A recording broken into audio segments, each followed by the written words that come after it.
Bonsoir tout le monde. Bonsoir, comment allez-vous? Comment allez-vous? J'espère que vous allez bien. Vous êtes les bienvenus sur le live de ce soir. Vous êtes ponctuels, dis donc. Vous êtes ponctuels, ça fait plaisir à voir. Ça fait plaisir à voir. Et voilà, nous allons pas tarder à commencer. Je vais attendre quelques minutes, quelques instants plutôt. Et entre-temps, je vous dis à tous bonsoir. Bonsoir Marie-Clara, bonsoir Robert, bonsoir Pape Abdoulaye, bonsoir Cynthia, bonsoir Victoria, bonsoir, voilà, des pseudos que j'arrive pas à lire. Bonsoir Anto, bonsoir Gaëtan. Alors, l'invité est déjà arrivé. Alors, avant que je le fasse monter juste rapidement, petite introduction. Alors déjà, bienvenue sur ce live. Voilà, un live qui sera très très puissant. Vous savez déjà, hein, le mercredi, deux mercredis dans le mois, c'est les témoignages de comment Jésus transforme des vies. Donc voilà. J'ai un invité aujourd'hui qui certainement va vous bénir par son témoignage. Un frère, exactement, un frère aujourd'hui. Donc, si vous pouvez juste me dire coucou, si vous êtes tous là. En tout cas, nous allons commencer. Nous allons pas trop tarder. Et puis, c'est parti. Je vais faire monter notre invité. Alors, est-ce que mon invité peut m'envoyer une invitation? Sinon, je veux envoyer l'invitation. Ah là, c'est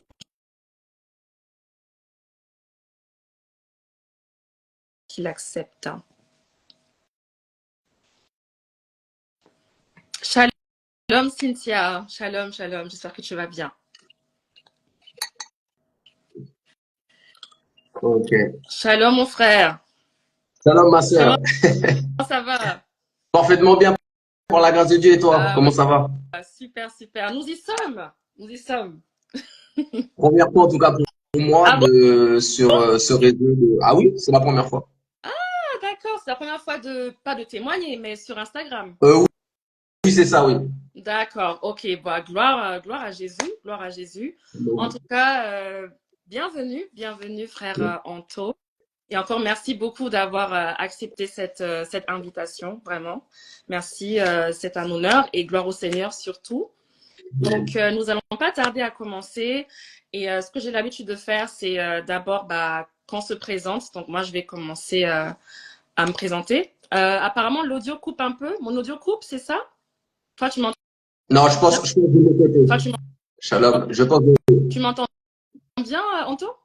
Euh, oui, moi je t'entends bien et Moi, toi? je t'entends très bien. Il y a juste Gaëtan qui dit que ça coupe un petit peu. Bon, moi, tout va bien en tout cas. Ok, alors, quand Anto parle, d'accord. Moi, je t'entends. Moi, je t'entends très bien, Anto, en tout cas, moi personnellement. Ok. Ok. Bon, alors, les présentations. Donc, moi, c'est Cathy Blondel. Donc, pour ceux qui ne me connaissent pas, voilà, j'ai l'habitude de faire des lives sur Instagram, un mercredi sur deux chaque mois pour la gloire de Jésus, pour parler de Jésus, pour surtout le faire connaître à ceux qui ne le connaissent pas. Voilà. Et je fais partie du groupe Chrétiens sans frontières. Et on va dire que voilà, Chrétiens sans frontières chapeaute, on va dire, ce live qui sera en replay après pour ceux qui veulent le suivre en direct, bien sûr. Et voilà, qu'est-ce que je peux dire sur moi? J'ai 34 ans. Voilà, je vis en région parisienne. Je suis enfant de Dieu depuis 2018. C'est vrai qu'il y a eu des hauts débats, mais totalement consacré depuis 2-3 ans. Voilà. Et puis voilà, c'est ce que je peux dire par rapport à moi. Est-ce que tu peux te présenter aussi en quelques mots?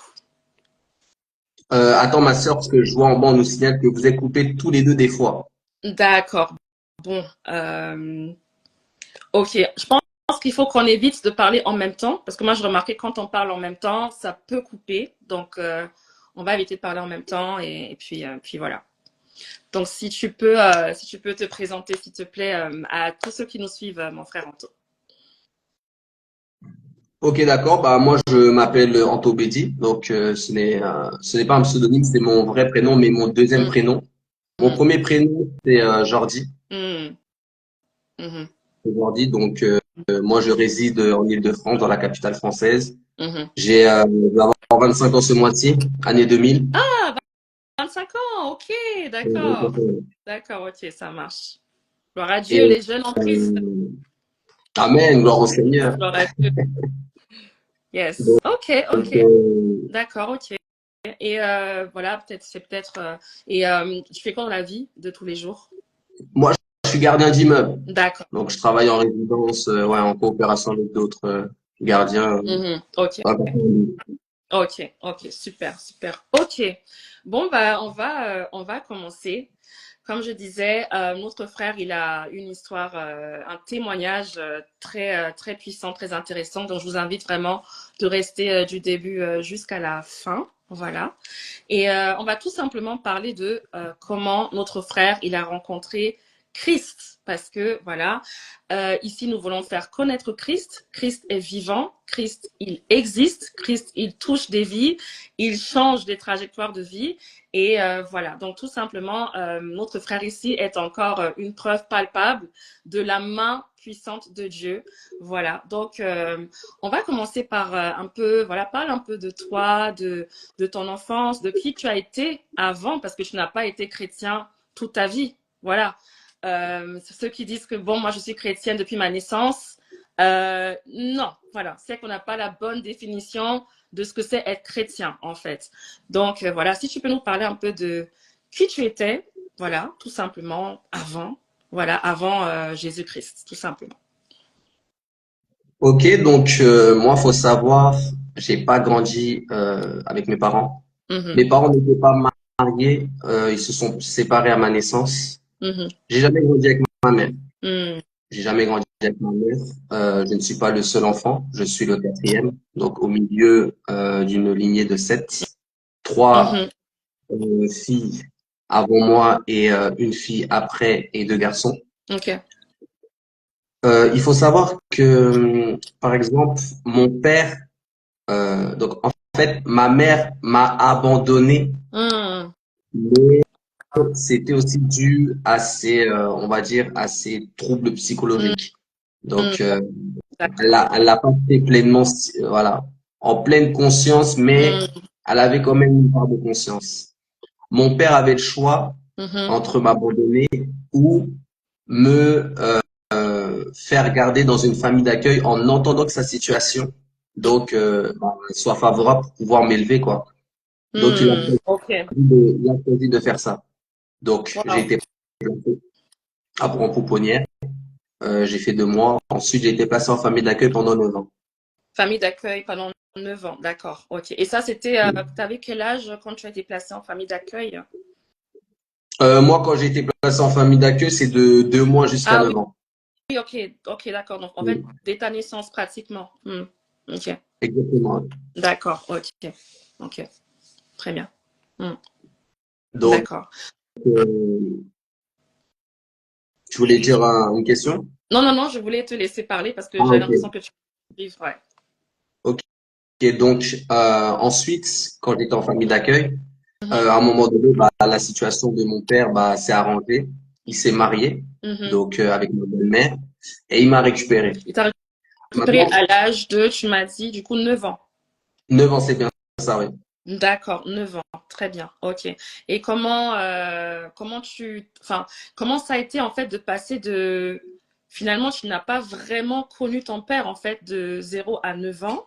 Quels ont été tes rapports avec ton père après? Est-ce que c'était facile l'adaptation de la nouvelle vie, on va dire ça comme ça, de une nouvelle autorité, voilà, nouvelle autorité parentale. Comment t'as vécu ça? Bah, moi, quand j'ai été retiré de la famille d'accueil, c'est du jour au lendemain. Donc, on Waouh. vous annonce que voilà, c'est la fin. Et bah, c'est une déchirure. En un mot, c'est une déchirure. En plus, j'avais 9 ans, enfant, donc on vit quand même, voilà, la situation, l'émotion est vraiment Bien palpable. sûr. Et ensuite, moi, quand je suis parti chez mon père, il faut savoir que nos rapports étaient fantomatiques. C'est-à-dire qu'il n'y avait pas de lien, en fait, parce que les fondements étaient dans la famille d'accueil. Mm, mm, Ils mm, étaient mm, dans la famille d'accueil. mm. Donc, et j'avais pas encore mes problèmes. Donc, on pouvait croire dans l'aspect que tout allait bien, Mhm. mais quand on creusait, en fait, il y avait rien, il n'y avait pas de contact. Donc, Mhm. moi, je suis D'accord. resté, on va dire, au total 6 ans. Donc, quand tu dis qu'il n'y avait pas de contact oui, enfin, pendant que tu étais en famille d'accueil, donc c'était difficile de tisser des liens, on va dire ça comme ça. Parce que pour toi, Bah, peut-être ton père, c'était quelqu'un d'autre. non, c'est, comment dire, il y avait quelques contacts, pardon, mais c'était occasionnel. Mhm. Des week-ends, par exemple, D'accord, j'allais ok. chez mon père. Mhm. Mais les fondements étaient vraiment chez la famille d'accueil. D'accord. Et dans ta famille d'accueil, quel était leur background spirituel? C'est des croyants, des non-croyants? Est-ce qu'on parlait de Dieu en famille d'accueil? Non, non, franchement, selon ma connaissance, non. On Mhm. parlait pas du tout de spiritualité ou de religion. D'accord, ok. Euh, ouais. D'accord, ok, ok. Donc, un foyer, on va dire, sans Dieu. Ok, d'accord, Mm. ok. Et quel a été le décor, du coup, maintenant chez ton père? Est-ce qu'il y a eu un background spirituel, une éducation chrétienne? Enfin, comment ça a été avec ton père, du coup? Et est-ce que, comment dirais-je, tu as eu un rapport de père et fils? Est-ce que vous avez réussi à l'avoir pendant ton enfance? Comment ça s'est passé? Bah, il faut savoir que moi, ma famille côté paternel, ils sont très croyants par la D'accord, grâce de Dieu. ok. Donc, j'ai grandi donc là, quand j'étais avec mon père dans une famille entre guillemets chrétienne. Donc, ils m'ont instruit voilà, dans les valeurs chrétiennes. Mhm, mhm, Euh, mhm. mais il faut savoir que il y a quand même pas eu de lien en fait, comme il devait avoir entre un père et un fils. Moi, il n'y a pas eu ce lien-là avec mon père et même avec ma famille plus généralement. D'accord, ok. Donc, tu disais que par la grâce de Dieu, enfin, ton père et sa femme, du coup, étaient croyants. Ok. Comment toi, donc ça veut dire que tu étais enfant, donc tu as observé, on va dire, un style de vie chrétien dès ton jeune âge, on va dire ça comme ça. Mais à quoi ça ressemblait? C'était aller à l'église le dimanche, ou bien c'était juste occasionnel? Enfin, comment ça se présentait? Est-ce que c'était vraiment ancré dans le foyer, ou bien c'était bon, on est chrétien par tradition, ou bien c'était vraiment un lifestyle, un style de vie chrétien?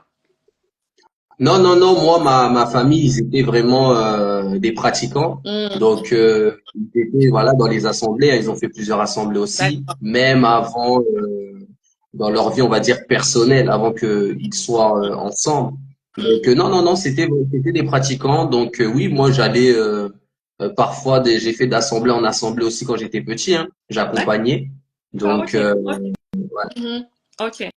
Donc, quand tu accompagnais, c'est-à-dire, tu étais dans l'église, dans le bâtiment, voilà, mais sans plus, pour toi, ça te touchait pas spécialement. C'était, je sais pas, en tout cas, moi, pour ma part, par exemple, quand j'étais enfant ou ado, je me suis dit, bon, c'est la sortie du dimanche, je vais voir mes potes, je vais voir mes amis, mais ça s'arrête là. C'est-à-dire, bon, après quelques histoires bibliques, c'est bien sympa et tout, mais point. Après, je sais pas si en fait, est-ce que tu as quand même cru qu'il y a une sorte d'être suprême, même dans ton jeune âge, dans ce contexte-là, où ta famille était très croyante? non. Non, moi personnellement, on va dire tout ce qui était assemblée, en fait, j'étais là parce que j'étais, comment dire, obligé, en fait. J'étais un Ouais, enfant, je dépendais de mes parents. ouais, oui. Mais personnellement, intérieurement, il y avait rien du tout. Après, maintenant, moi, on va dire, vu que j'ai hérité de ça traditionnellement, j'ai Mhm, toujours cru en l'existence, on va dire, d'une divinité unique, donc d'un Dieu unique. mhm, Et, mhm, bah, mhm. du coup, moi, mes parents, voilà, je ne connaissais que de loin, on va dire, Jésus-Christ. Mais Mhm. sinon, De loin. Tu as dit quelque chose d'intéressant. Tu connaissais de loin Jésus-Christ. Donc, en fait, ce qui implique qu'on peut connaître Jésus-Christ de très près. hmm. Ah bah oui, Ouais, ce qui va se passer ensuite par la suite, voilà. par la grâce du Seigneur, mais Amen. moi, je connaissais, voilà, que le nom de Jésus-Christ de loin. De loin. Waouh. Waouh. Parce que justement, Jésus, c'est en fait, j'ai l'impression que Jésus, pour certains, c'est une légende. Ok, d'accord, c'est une figure emblématique. Enfin, voilà. En fait, c'est tellement courant dans nos bouches que c'est lointain. Mais pourtant, Jésus, c'est quelqu'un qui est vraiment quelqu'un de près. Et on peut avoir une relation avec lui. C'est quelqu'un qui est réel. C'est quelqu'un qui agit. C'est Dieu, tout simplement. Et ce Dieu-là, ce n'est pas quelqu'un qui est assis sur son trône, qui nous observe, qui fait rien. Non. Ce Dieu-là veut une relation avec nous. Donc, j'ai beaucoup aimé cette partie que Jésus, je le connaissais de loin. Donc, ça, enfin, pour tous ceux qui nous écoutent, effectivement, il est tout à fait possible de connaître Jésus de très près. Et je crois que toi, tu l'as vécu, comme moi, je l'ai vécu aussi, mais il s'agit de toi aujourd'hui. Donc, justement, ok. Maintenant, parlons un peu de ton adolescence. Voilà, parce que le titre, d'ailleurs, j'ai pas mis le titre dans ce. Si quelqu'un peut mettre le titre pour ceux qui ont suivi mes stories, de prisonnier à Christ. Et moi, je veux épingler voilà le sujet du live. Donc, alors, tu étais voilà chez tes parents, voilà. Tu étais obligé d'aller à l'église parce que bon, t'avais pas le choix, c'était comme ça, c'était les règles. Ok, donc j'imagine que voilà, tu as grandi, tu es devenu adolescent et tu as commencé à être indépendant, peut-être rebelle. Donc, est-ce que tu peux nous dire, nous raconter un peu comment, voilà, je veux pas spoiler, mais le titre spoil déjà un peu. Comment tu t'es retrouvé, voilà, dans une situation très compliquée. Comment la rébellion a commencé et comment est-ce que tu t'es retrouvé du coup finalement incarcéré. Donc, moi, il faut savoir que là où les problèmes ont commencé, c'est notamment au collège, en cinquième. Hmm. Moi, j'étais pas une personne qui avait des problèmes, par exemple, familiaux ou voilà. J'avais ce mal-être à l'intérieur de moi, le fait que je n'avais pas grandi dans une famille, on va dire, classique. Hmm. Euh, et vu que j'étais petit, bah, je n'avais pas connaissance, donc l'incompréhension me rongeait. Et je souffrais d'un manque d'existence, Wow. c'est-à-dire de reconnaissance humaine. De reconnaissance, de manque de reconnaissance humaine. Oui, le fait que bah, on reconnaisse ma personne. Hmm. En fait, je souffrais, j'avais un manque existentiel en moi. Et ce qui s'est passé, c'est que c'est comme si j'ai créé un personnage, en fait. C'est comme si je portais un masque pour pouvoir être reconnu au travers et notamment la folie. Donc, on commençait à faire en fait des pratiques, voilà, on va dire comment quel terme dire des pratiques, voilà, qui sont d'ordre de la psychiatrie. Hmm. Donc, comme des spectacles, pour pouvoir attirer l'attention sur moi et avoir la reconnaissance et donc à faire en sorte que bah, les gens pensent à moi. Oui, la soif de l'approbation des gens et on va dire une sorte de crise identitaire, un manque d'identité en fait. Exactement. Hmm. C'est exactement le terme l'identité. Et moi, je souffrais de ça. Mais en fait, qu'est-ce qui s'est passé? C'est que, bah forcément, euh, le masque Hmm. a fini par devenir véritablement mon visage, en fait. Ouh là là là là là là. Malheureusement. Waouh. En fait, c'est comme si tu t'es créé un alter ego finalement et en fait tu te l'es approprié. Et, Bah oui, en fait, et il est vraiment ouais, devenu réel. ah oui, c'est-à-dire on se rend pas compte, mais comment je peux dire ça sans paraître comme une folle. En fait, c'est comme si tu crées, entre guillemets, ton démon et finalement, il te possède et tu le deviens. Exactement. Voilà, pour dire les termes. Voilà. Hmm. Ok. Et donc j'ai comme bah je commençais voilà moi je faisais en fait qu'est-ce que je faisais en fait je prenais des armes blanches Wow. j'étais dans la scarification et en fait tout ça ça m'a comment dire ça m'a endurci mais dans le mauvais sens en fait ça se mélangeait à l'amertume que j'avais dans mon Hmm. cœur et en fait c'était tout simplement de la souffrance et en fait tellement bah en fait j'étais mal et bah je me faisais du mal pour me faire du bien. Ouf. Aïe, aïe, aïe. Wow. Et waouh, waouh, waouh. Ok. Je crois que je crois il y a aussi le rejet, le sentiment de rejet de l'abandon. Donc en fait, c'est pour ça qu'on dit que les enfants, même s'ils sont petits, en fait, ils vivent tout. En fait, ils gardent tout en eux. Et une fois qu'ils deviennent pré-ados, ados ou adultes, ben, en fait, tout sort d'une manière ou d'une autre pour exprimer cette douleur qu'ils n'ont pas pu exprimer quand ils étaient petits, en fait. Et c'est fort parce qu'en fait, tout a été, entre guillemets, inversé, c'est-à-dire le mal est devenu bien et le bien est devenu mal. Et c'est à travers ça que tu te dis, bon, ah oui, c'est comme ça. Pour exister, il faut que je sois du mauvais côté, pour qu'on me reconnaisse, pour qu'on m'accepte et pour que j'aie mon identité. C'est fort. Wow. Bah c'est tout à fait ça et bah en fait j'ai comme bah je suis tombé dans ce genre de pratique hein et à l'école c'était bah voilà c'était catastrophique. J'étais quelqu'un qui avait un comportement Mm, euh, voilà indocile de rebelle. mm, J'avais un mauvais langage mm, donc j'avais entamé toutes les procédures même disciplinaires. Donc j'avais vraiment un mauvais moi c'était surtout le comportement. Vraiment le mm, comportement. mm. Et ton père, qui justement était croyant, etc., comment lui, il vivait la chose et qu'est-ce qu'il a pu voir, identifier quand il t'observait, en fait, et quand il a été convoqué, j'imagine, à plusieurs reprises au collège? Comment il a vu ça? Moi, faut savoir que mon père, Mm. durant toutes ces années, en un mot, c'était l'incompréhension. Ah Ils oui, n'ont, hein. en fait, ils n'ont compris que quand j'étais en crise, mais ils ne comprenaient pas aussi pourquoi. Parce que moi, mon père, Mm, donc ma famille maternelle aussi sont de culture africaine. mm, Et dans la culture africaine, tout ce qui est psychologique, c'est pas abordé. Souvent, on couvre ça sous la sorcellerie. Donc, d'accord. eux, ils comprenaient pas toutes ces Mm, choses. Ils se disaient, mais pourquoi l'enfant est comme ça à l'extérieur, mais à la maison, il parle pas, il est tout calme. mm, Donc, incompréhension. mhm. D'accord. C'était dans l'incompréhension. Donc, on est d'accord que tu allais dans les hôpitaux psychiatriques pour savoir ce qui se passe avec ton père. Non, du tout. Il y a Ah, jamais eu ok. de suivi. Jamais de suivi psychiatrique, d'accord. Ok, très bien. Ok, parce que ok, très bien. C'était l'incompréhension, ça s'arrêtait là, et puis voilà, les dégâts, les Il a suivi, en fait. enfin, la rébellion, tout, tout, tout. Ok, d'accord, ça marche. Ok. Et qu'est-ce qui t'a conduit en prison? Hmm, Bah, ensuite, comment dire, la transition s'est faite. Donc, en fait, moi, à un moment donné, hmm. donc, j'étais chez mon père, mais je suis parti en foyer.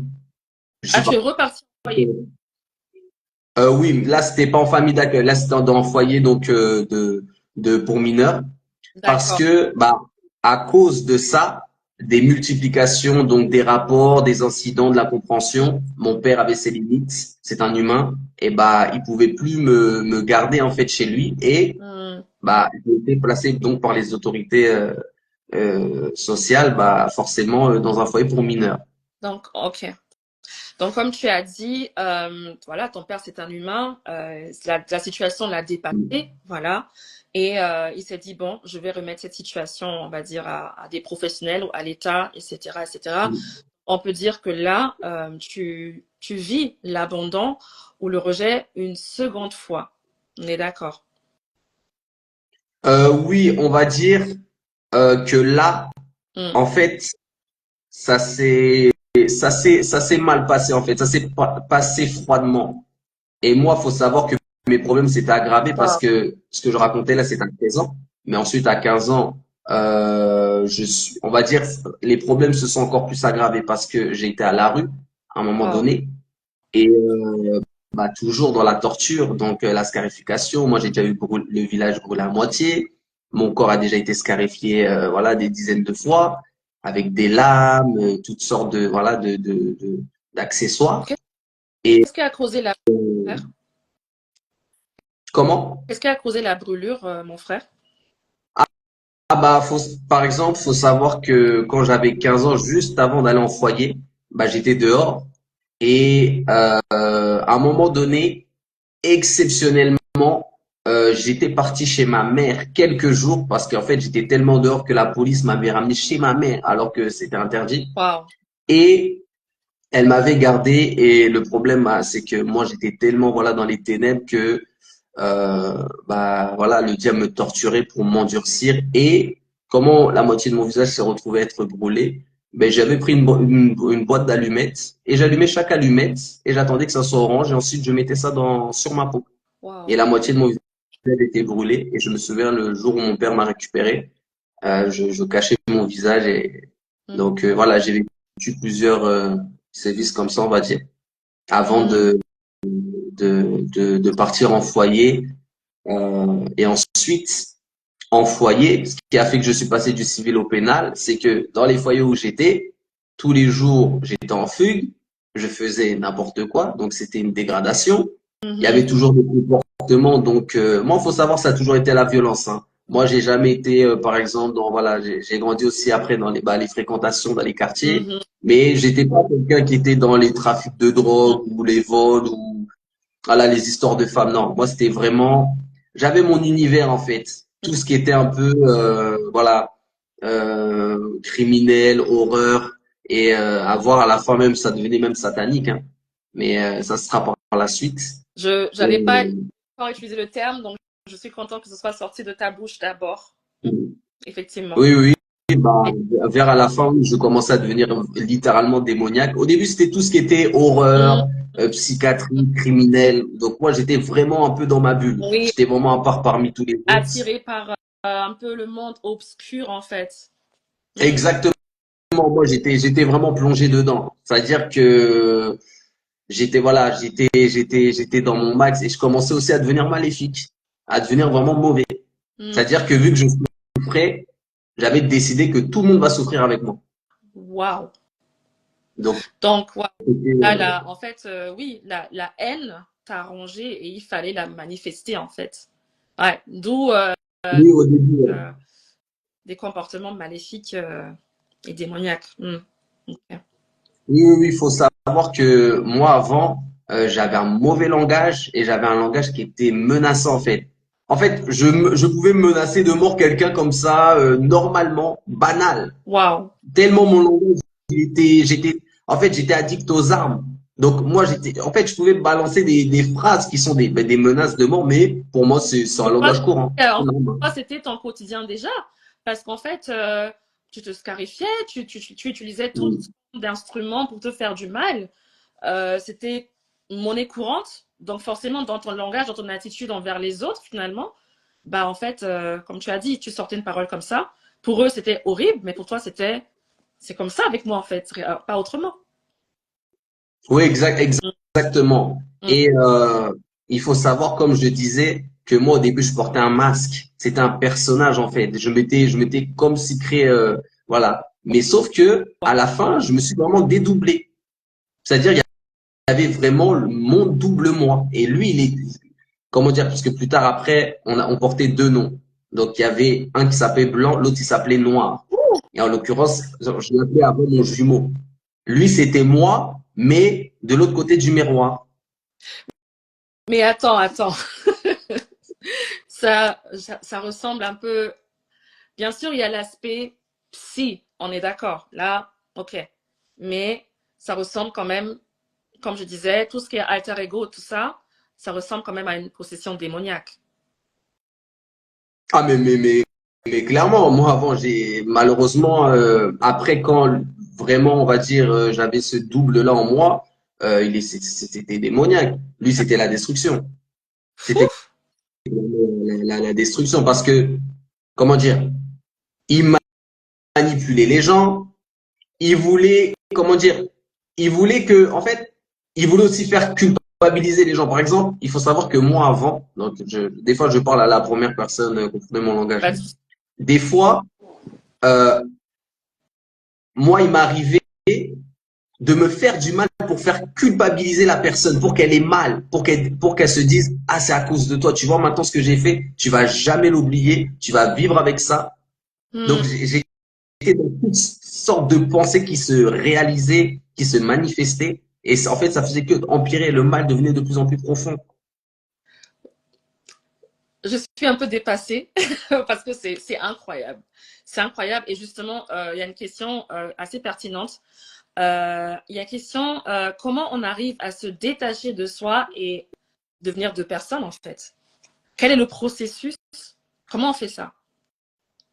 Bah, moi, par exemple, ça, comme je l'ai expliqué, au début, en fait, vu que je souffrais d'un manque d'existence, c'est comme si je me faisais passer pour une personne qui n'était pas véritablement la personne. Donc, comme si j'avais un masque. Ouais. Sauf que moi, le problème, c'est que j'étais pas un acteur comme on peut le voir à la télé.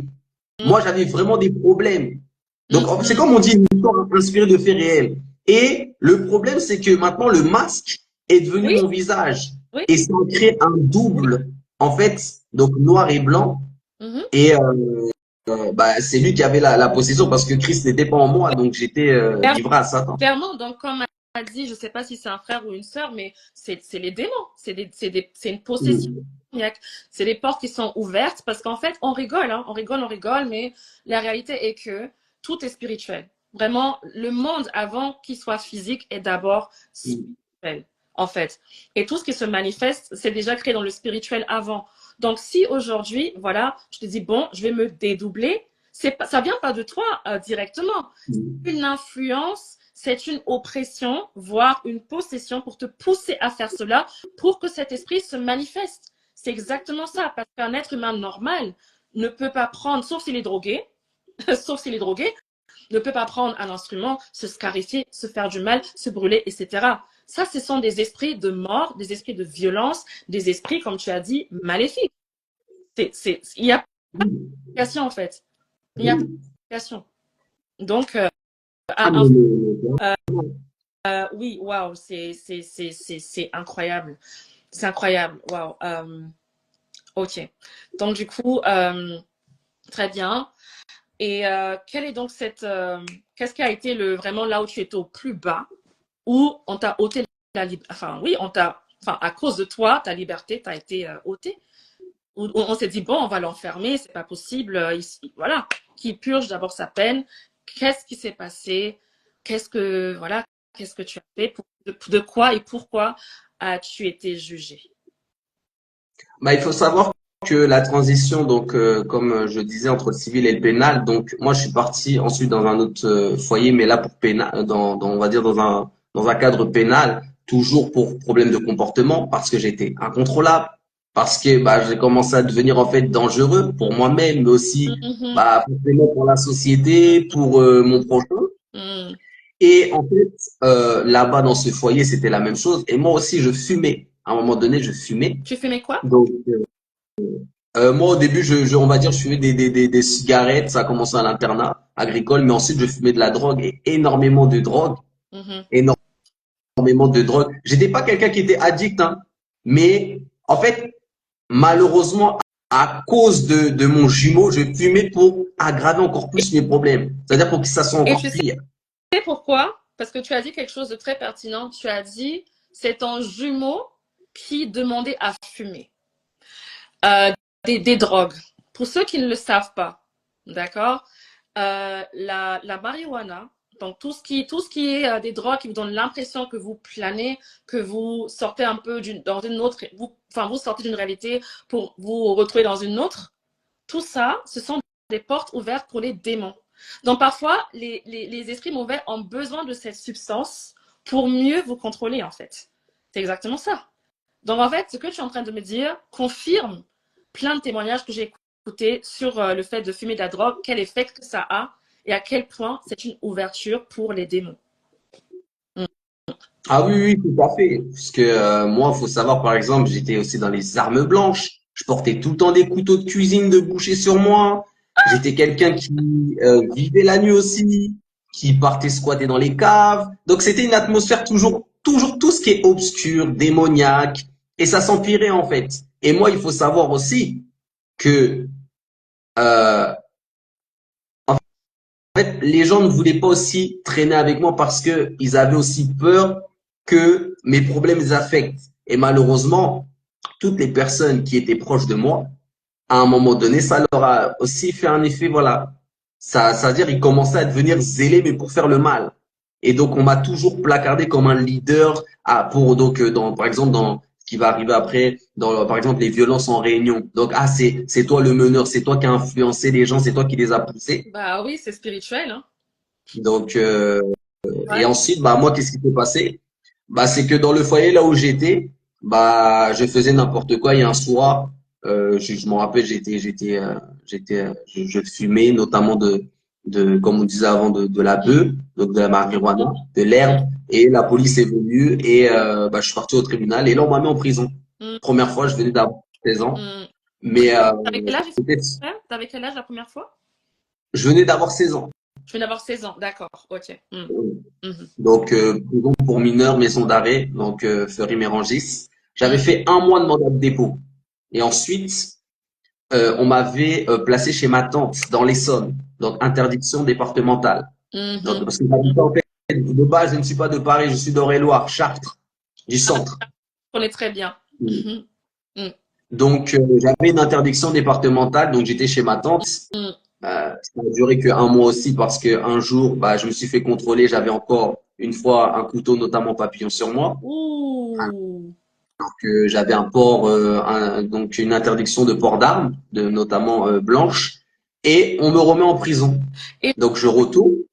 excuse-moi, désolée de te couper. En fait, les armes que tu avais avec toi, c'était pour éventuellement menacer les personnes. On va dire, en fait, les armes, moi, c'était comme les gens ils disent animal de compagnie. Moi, Sac- c'était comme mes compagnons. Genre sac à main et tout. Mais comme Voilà. une femme qui a son sac à main, Mm, moi il fallait toujours, j'ai des couteaux de boucher, donc c'est en fait, tu te sens puissant, tu te sens menaçant et aussi bah les envies. Moi, faut savoir, moi j'avais des envies meurtrières parce que je regardais que des trucs criminels, donc mais oui. forcément en fait, je pouvais tuer quelqu'un comme ça si un jour bah ça dégénère et Mm, mm. Waouh. donc je me suis fait Waouh. voilà contrôler. Mm, Je m'en rappelle, j'étais bah, à Paris Châtelet. mm, Et bah, ensuite, on m'a contrôlé, on m'a remis en prison. Sauf que là, on m'a pas libéré, on m'a pas placé. Là, on m'a mis dans un centre éducatif fermé, ce qu'on appelle un CEF. Donc, il y a CER, CEF, centre éducatif renformé, 3 mois, et centre éducatif fermé. mm. Donc, c'est comme, on va dire, des alternatives, des foyers, bon, pour jeunes délinquants, criminels. Donc, c'est vraiment la dernière alternative avant d'aller en prison. Quoique, moi, j'en Mm, sortais, malheureusement. mm, Et mm. il faut savoir que l'une des caractéristiques de ce genre de structure, c'est qu'ils vous mettent dans une zone géographique très éloignée de chez vous. Moi, la première fois, j'étais à Poitiers. Ah oui. Ouais, très loin de ton environnement. Mm, Voilà. Et mm, donc, j'étais vers Poitiers. Et donc, on me met mm, là-bas. Il faut savoir, donc, donc toujours pour les histoires de port d'armes, mm, euh, quand j'étais là-bas, j'ai fait 4 mois. Donc, généralement, franchement, moi, ça se passait bien, mais malheureusement, les fréquentations qui fait que voilà, on peut s'influencer dans le mauvais sens. Mais moi, c'est pas ça qui a fait que je suis retourné en mm, prison. mhm, Qu'est-ce qui s'est passé pour que je retourne en prison? Il y avait un jeune homme. mhm. Un soir, euh, un soir, on était là, on va dire, donc dans notre squat, on fumait. Et moi, je faisais le gay. Mm. Et il y a un autre jeune qui vient m'informer que, ah oui, il y a un jeune de la résidence, donc il est là pour des histoires sexuelles. Or, il faut savoir que dans les quartiers, dans les prisons, tout ce qui est histoire d'affaires sexuelles, c'est très mal vu. Ah, ok, c'est-à-dire attouchement, enfin, c'est quoi Oui, exactement? Mineur? exactement. Bah, tout ce qui est histoire ouais, exactement. Agression, attouchement, viol sur D'accord. mineur, surtout, Mm, c'est très mal vu. mhm, mhm, mhm, mhm, mhm, Et mhm, maintenant, moi, il m'a rapporté ça. mm, Et moi, en fait, j'étais une personne, tu pouvais m'enflammer directement. Et moi, maintenant, j'ai rapporté ça, donc, j'avais rapporté ça au seul John qui était avec moi. mm, Donc, on était en équipe. Et on part directement le voir et on commence à lui dire pourquoi tu es ici, etc. Donc, comme un interrogatoire. Et malheureusement, on commence à le brutaliser. mhm. Maintenant, moi, ce qui faisait que j'étais différent d'eux, c'est que moi, j'avais mes problèmes dans ma tête, Ouais. que eux n'avaient pas. Et en fait, ce jeune homme-là, à un moment donné, il a commencé à nous narguer parce qu'il se sentait en sécurité avec les éducateurs. Parce qu'il faut savoir que les éducateurs de ce genre de structure, Mm, on ramène des hommes, des ex-champions de boxe, des lutteurs, des éducateurs expérimentés. Donc, c'est des femmes de caractère. Et lui, il se sentait en sécurité.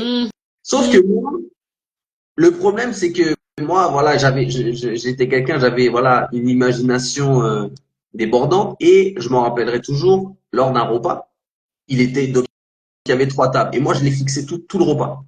Tout le repas, je le regardais dans les yeux. Donc, comme si c'est fini pour toi, j'étais ciblé. Et même les jeunes gens qui étaient avec moi disaient non, arrête, arrête.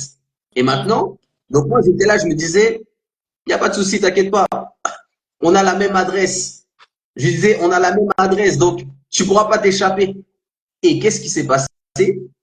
Moi, j'ai dormi avec, je me rappellerai toujours, j'avais vraiment dormi avec une haine où j'ai dit, lui, demain matin, il va voir ce que je vais lui faire. Wow. Et j'avais pris le couteau, je sais pas, j'avais pris une branche au début. Et ensuite, le lendemain matin, donc, en fait, ils installent le petit déjeuner. C'est comme ça que ça se passe. Il y a un éducateur, ils installent ça. Et moi, je m'étais levé tôt et j'ai pris le couteau. Donc, j'avais pris un couteau à bourron et j'avais fait le tour. C'était une petite structure, le dortoir était petit, hein, et j'avais fait le tour pour partir à sa fenêtre. Et je lui avais dit, tu peux venir, s'il te plaît? Il n'était pas venu, je suis reparti le voir. Maintenant, j'ai dit, viens, on va au fond là-bas. Parce que le matin, il n'y avait personne. Et je le ramène dans le coin. Et maintenant, je commence à lui dire, si tu pars, de toute façon, je te lance le couteau. Le couteau, il n'allait pas l'atteindre parce que c'est un couteau à bourron, mais je lui ai dit ça comme ça pour le menacer. Maintenant, il vient. Et qu'est-ce que j'ai commencé à faire? Ben, en fait, moi, j'ai mélangé l'histoire, mais mes problèmes, encore une fois. Donc, ça, c'est parti en folie. Maintenant, je lui dis, baisse ton pantalon. Donc, moi, maintenant, j'avais fait le lien avec l'histoire, mais maintenant, j'ai pris le couteau et je commençais à le taillader, à lui mettre que des coups de couteau. Wow.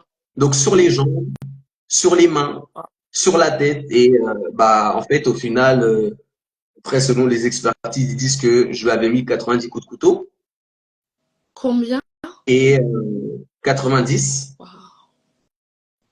Et en fait, bah lui, il est reparti. Il a voulu camoufler. Sauf que c'est impossible de camoufler de telles blessures. Impossible. Et même pas 1 heure après, camion de gendarmerie qui arrive. Je savais que c'était pour moi. J'ai préparé mes affaires. Et même ceux qui étaient avec moi, bah, en fait, ils ont compris. Ils ont dit, ah, il a encore fait une folie. Et bah, ensuite, on m'a embarqué. Et je suis retourné en prison, donc une 3e fois. J'avais 16 ans encore. Mais là, on m'a mis en 2 mois. Donc, j'ai fait mandat de dépôt, donc le premier mandat de dépôt pour mineur, donc 1 mois, on m'a renouvelé 1 mois. Et ensuite, on m'a mis dans un autre centre éducatif fermé. Sauf que là, ils m'ont mis dans le centre éducatif fermé de mon département. Chose qui ne doit jamais se faire. D'abord, donc, je fais 2 mois. Ensuite, encore une fois, on est interpellé pour une histoire de violence en réunion, encore entre jeunes, des conflits.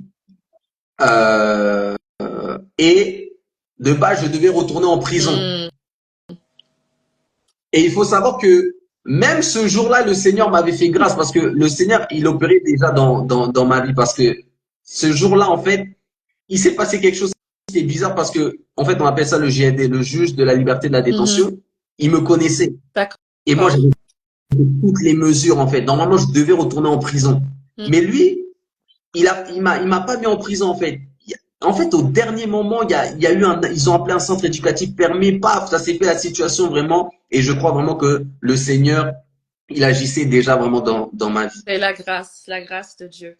En grâce. Et là, ils m'ont mis dans mon 3e et dernier centre éducatif fermé que je ferai, notamment Le Mans, donc dans le 72. Donc, maintenant là-bas, qu'est-ce qui s'est passé? C'est 6 mois. Notamment on va dire la durée, renouvelable 6 mois. 6 mois, j'ai très bien fait, jamais eu de problème. J'étais d'ailleurs, il y avait 5 niveaux. J'étais le seul qui était au 5e niveau, au niveau de l'exemplarité. 2 semaines avant ma sortie, je me fais contrôler avec une arme blanche et un couteau. On m'embarque.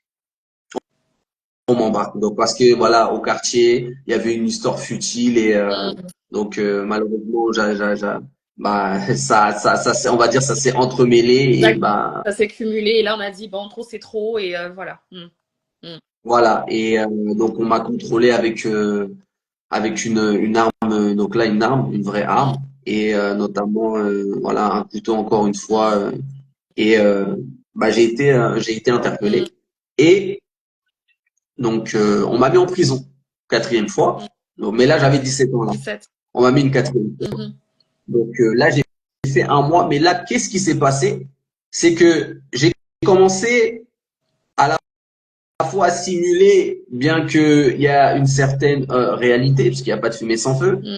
à jouer avec la carte de la folie, de la psychiatrie. Parce que je savais très bien que quand on joue la carte de la psychiatrie, on va dire Mm. tu t'en sors. Ouais, la peine est allégée, quoi. Mm. Ouais. Sauf que moi, le problème, c'est que comme on dit, le diable, il aime bien jouer. Et moi, en fait, je voyais la psychologue, parce que après, quand je suis rentré en foyer, je commençais à voir des psychologues, c'est Mhm. obligatoire. En fait, je commençais à dire tout ce qu'il y avait dans ma tête. Mais des fois, je disais les choses à moitié, donc je jouais un peu. Donc, tu Sauf que, commençais à être incohérent. comment? Commençais à être un peu incohérent dans tes propos. C'est ça. Oui, parce que je commençais à dire des propos, bah, forcément, qui sont déraisonnables. Et des fois, bah, en fait, je jouais, je disais un Ouais. peu. Mm. Sauf que moi, j'étais complètement orgueilleux. En fait, je disais oui. Donc, je sortais mes projets criminels comme ça, normal. Et la Mm. psychologue, elle Mm. notait. Et je lui avais raconté une histoire de sorcière. Oui, la nuit, il y a des sorcières qui viennent me poignarder dans les côtes, ils prennent mon sang, etc. Et à l'avant, on voyait ça au juge. Ah oui.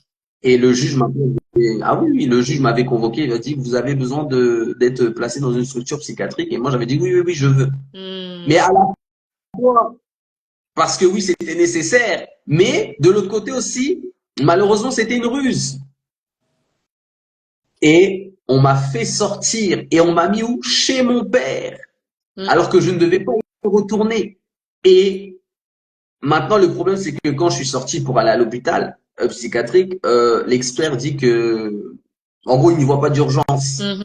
qu'un traitement peut suffire. Sauf que là, bah, malheureusement, il s'est passé encore une fois quelque chose qui ne devait pas se passer. Donc, j'étais chez mon père, Mhm. alors que je ne devais pas du Mm. tout. Et malheureusement, qu'est-ce qui s'est passé?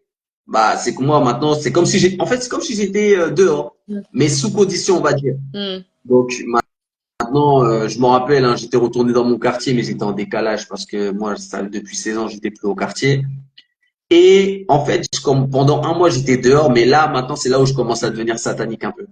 Parce que j'étais tellement devenu obscur, mauvais, et je me rappelle, je traînais avec un ami à moi, Mhm.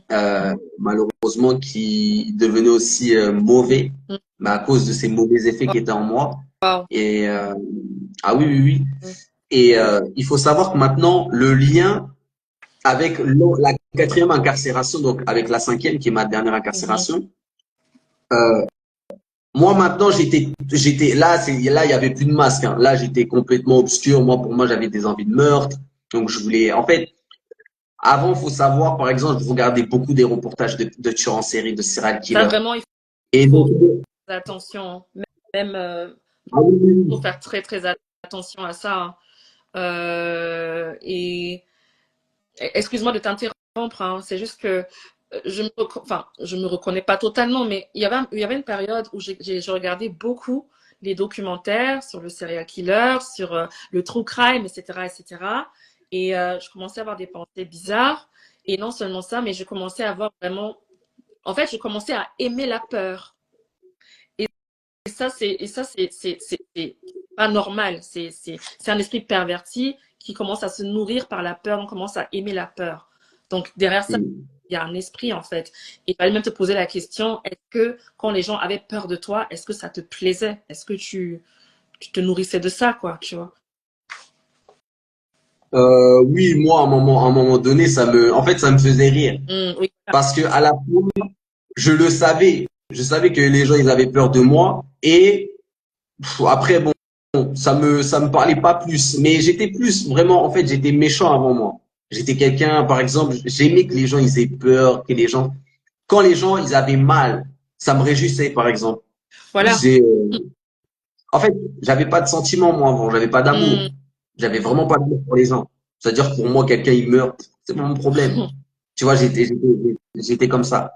Et ben moi, à un moment donné, j'ai baigné dans ça. dans les reportages de tueurs en série, tous les films d'horreur, je regardais tout. Donc j'étais trop, voilà, dans cette. C'est ça qui a fait que mon langage il s'est criminalisé, comme on dit, et je portais que des armes sur moi. Mm. Et ah oui, oui, faut vraiment faire attention. Et malheureusement, moi maintenant, Mm. bah j'ai commencé à fantasmer et j'avais des envies de meurtre. Mm. Et c'est à dire que j'étais là, je me disais, oh bah, en fait, pour moi, dans ma tête, dans mon esprit, je tuais des gens, je me faisais des scénarios. Mm. Mm. Et ce qui va mener maintenant à ma dernière incarcération, ma plus grande incarcération, là où j'ai rencontré le Seigneur, c'est que vu que j'ai été de plus en plus délirant, un jour, il faut savoir, il y avait une connaissance, notamment dans un autre quartier de ma ville. Et donc on partait là-bas, c'était comme un espèce de QG, hein. On allait fumer, on se posait là-bas. Et un jour, moi je voulais voler, je voulais faire un cambriolage et je croise donc une Mm. connaissance. Et comme ça, on s'échange et on se dit l'activité qu'on allait faire. Et ah, donc on s'est rejoint et on s'est ambiancé. Donc on est là entre jeunes, on peut au quartier, ça s'ambiance trop vite. Et on décide de partir. Donc Mm. maintenant, on part là-bas et une fois arrivé là-bas, on fait, on élabore un plan, mais voilà, un plan vite fait, bien fait qui va tomber à l'eau parce que bah, la personne forcément quand elle est rentrée, s'est dégonflée. Donc, sauf que moi, le problème, c'est que j'avais mes problèmes. Donc maintenant, quand je rentre, il faut savoir que la personne aussi, donc la connaissance que j'avais croisée, avait commis en fait euh, bah, malheureusement, une erreur, ce qui a fait que ça a dérapé, c'est qu'il avait volé un objet dans l'appartement de ce monsieur. Ce monsieur, alcoolisé, commence à voir que il y a quelque chose qui se trame. Forcément, il me voit dans le couloir, il commence à dire, ah, mais qu'est-ce que vous faites? Mm. Faut savoir, voilà, c'était comme un client donc, c'était un client, donc, par exemple, les gens qui vendaient de la drogue, ils lui donnaient de la consommation et allaient hop, son appartement. Mm. Donc, c'est comme une location gratuite. Et en fait, moi, il faut savoir que je connaissais son appartement. J'étais déjà venu et j'avais déjà vu ses tiroirs où notamment il y avait des couteaux. Et maintenant, lui, il voulait appeler les forces de l'ordre. Et quand je vois qu'il va dans sa cuisine, moi, forcément, qu'est-ce qui se passe? Je commence à me dire, attends. Donc, moi, en fait, c'est comme si avec mon jumeau, il commence à me dire, là, il veut aller prendre un couteau. Non, on peut pas. En gros, on peut pas le laisser faire ça. Et C'est incroyable. je vois, il va prendre un couteau. Donc, en fait, je me suis dit, il va prendre un couteau parce qu'il va prendre le tiroir. Maintenant, je pars dans sa chambre Mm. et je dis, viens, vite fait. Et maintenant, dès qu'il s'est retourné, j'arrive, paf, je le neutralise sur son lit. Par derrière, je le neutralise. Et en fait, le problème, c'est que moi, j'avais un couteau sur moi. Et là, par contre, là, j'ai commencé à lui mettre des coups de couteau, mais là, c'était pas tailladé. Donc, tailladé, pour ceux qui savent pas c'est quoi la différence, tailladé, c'est comme si tu fais ça. Donc, tu as des plaies. Mais là, je l'ai poignardé. C'est-à-dire, le couteau, il est rentré.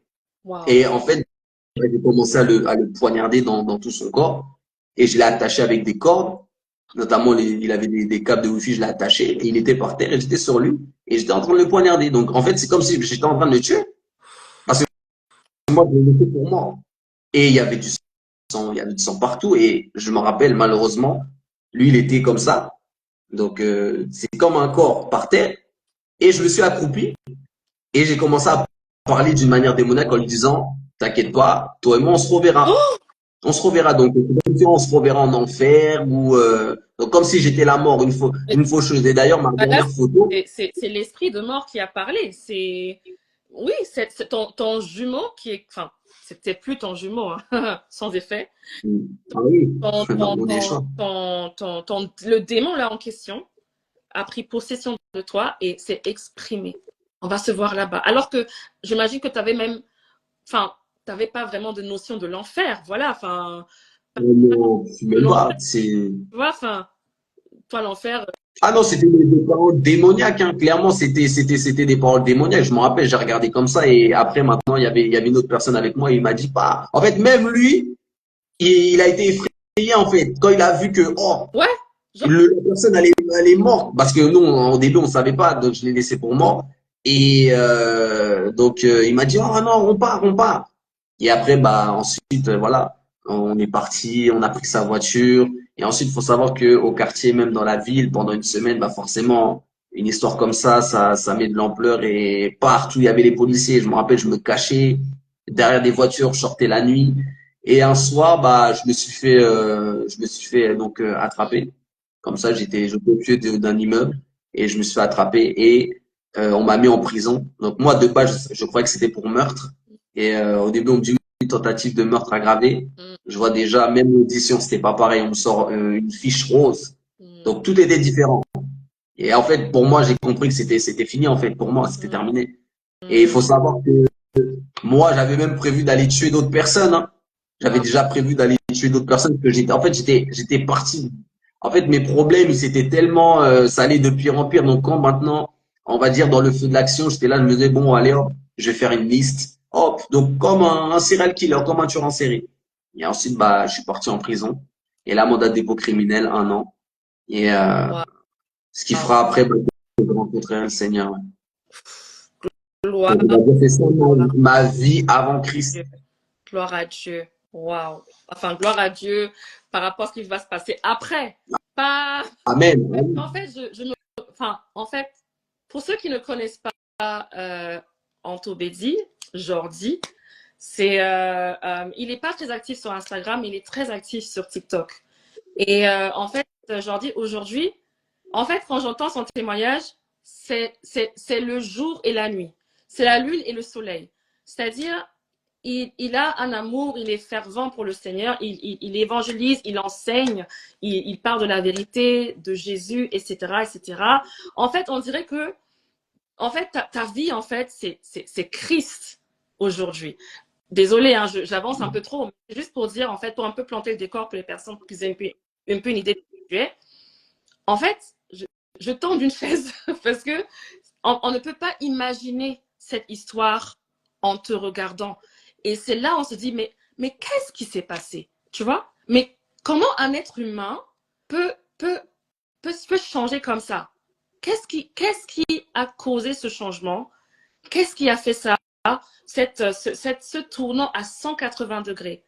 Est-ce que tu peux nous dire qu'est-ce qui s'est passé pour qu'un démoniaque, un sataniste, un violent, quelqu'un qui était rempli de haine, de rage, qui avait des envies de meurtre, qui avait même, oui, enfin, qui était sur le point même de tuer une personne.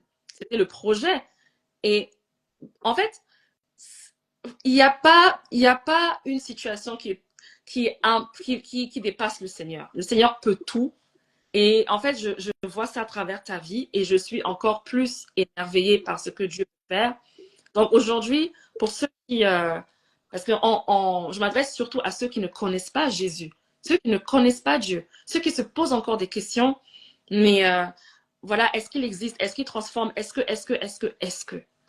tu peux nous parler de cette rencontre, celui-là seul qui a pu te convaincre de changer de vie? Qu'est-ce qui s'est passé? Parce que je suis dans une chaise, c'est incroyable. Oh Seigneur. Bah, en fait, moi, il faut savoir une chose. Quand je suis rentré en prison, j'étais vraiment comme une brebis errante parce que je rentre à 17 ans. Et en fait, moi, bah, j'ai fait mes 18 ans en prison. Et en prison, quand tu fais 18 ans, on te change de cellule. Et en fait, moi, quand je suis rentré chez les majeurs, tu passes voilà, tu passes d'une petite promenade de 15 à une promenade où vous êtes 250. Et en fait, j'étais comme une brebis errante. Et il faut savoir aussi que j'ai fait des tentatives de suicide. Et je me suis déjà fait, malheureusement, quand je suis rentré, donc ce qu'on appelle en fait aux arrivements, j'ai malheureusement, voilà, j'ai voulu me suicider avec la corde. Donc j'ai mis la corde autour de mon cou. Et il faut savoir aussi, j'avais rédigé une lettre de malédiction où j'avais maudit tout le monde. J'avais dit, j'avais vraiment, c'était une lettre remplie de haine Mais si envers tout le c'est monde. qui en fait ça? Ah, mais c'était la haine qui était écrite, qui était crachée, clairement. Et bah, je me rappelle, bah, je m'étais pendu et au dernier moment, j'ai mis mon pied, bah, parce que bah, déjà, c'est pas ton heure et aussi, bah, parce que pour sauter là, ça demande un courage. En fait, c'est pour ça que les gens, souvent, ils veulent se tuer avec un pistolet parce que c'est direct. Or, quand tu te pends, en fait, ça te coupe le souffle, mais Et après, j'avais fait une autre tentative où j'avais pris plein de médicaments. Mais là, j'étais pas Ça, mort c'est la aussi. Et après ça, Dieu. c'est là où, ah bah oui, le Seigneur. Ah non, non, quand tu ne meurs pas, ce n'est pas ton temps, clairement. Et il faut savoir que moi, après ça, c'est là où j'étais comme une brebis errante. Là, vraiment, j'étais plus puissant. J'étais comme une brebis errante, donc j'étais là, j'étais perdu. Et en fait, moi, il faut savoir, j'étais quelqu'un d'orgueilleux, de narcissique. Donc, j'avais un cœur qui était tellement dur, tellement je me croyais fort. Et un jour, je pars devant donc le JLD pour le renouvellement de mon mandat de dépôt. Et Excuse-moi pour le. ce renouvellement de mon mandat de dépôt, c'est-à-dire le fait que j'étais en détention provisoire. La durée était terminée et on pouvait la prolonger, la renouveler. Ok, ok, ok, ok, ok. D'accord. Donc, Mm. je viens devant le même juge qui me connaissait depuis petit. Et ce jour-là, je suis venu tout abattu. Et en fait, j'avais dit au juge, monsieur, je vais changer. Et en fait, la question qu'il m'a posée, il m'a dit, mais où sont les preuves? Qu'est-ce qui prouve que vous allez changer? Parce qu'on vous connaît déjà. Et en fait, ce jour-là, le procureur, le réquisitoire, en fait, comme le diable, il t'accuse, il m'a donc terminé. Et je me D'accord. rappelle, ce jour-là, mon cœur, il s'est brisé. C'est là où mon cœur, il s'est brisé. Et je me rappelle, je suis rentré, j'ai même pas regardé mon père. Il y avait que mon père qui était assis. Et j'ai même pas regardé. Et quand maintenant je suis rentré, c'est là où la douce présence du Seigneur, elle a commencé à agir dans ma vie. C'est-à-dire que du jour au lendemain, j'ai arrêté de fumer. Comme ça. Après, j'ai commencé à m'intéresser à l'école. Et le jour où le Seigneur m'a visité, c'était quoi?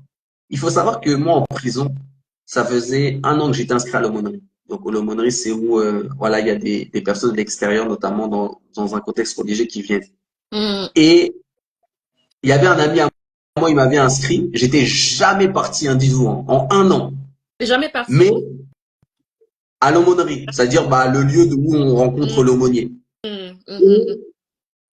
Et il faut savoir que euh, moi, en fait, en détention, il y a 3 types de niveaux de statut de détenu. Il y a le niveau normal, il y a le niveau, on va dire, où on met un carton jaune, c'est un détenu surveillé, et il y a le niveau rouge, où tu as un DPS, détenu particulièrement surveillé. Moi, j'avais ce statut-là. Roux, Pas par rapport à mon comportement, parce qu'en prison, j'ai jamais eu de problème, mais par rapport à mes antécédents.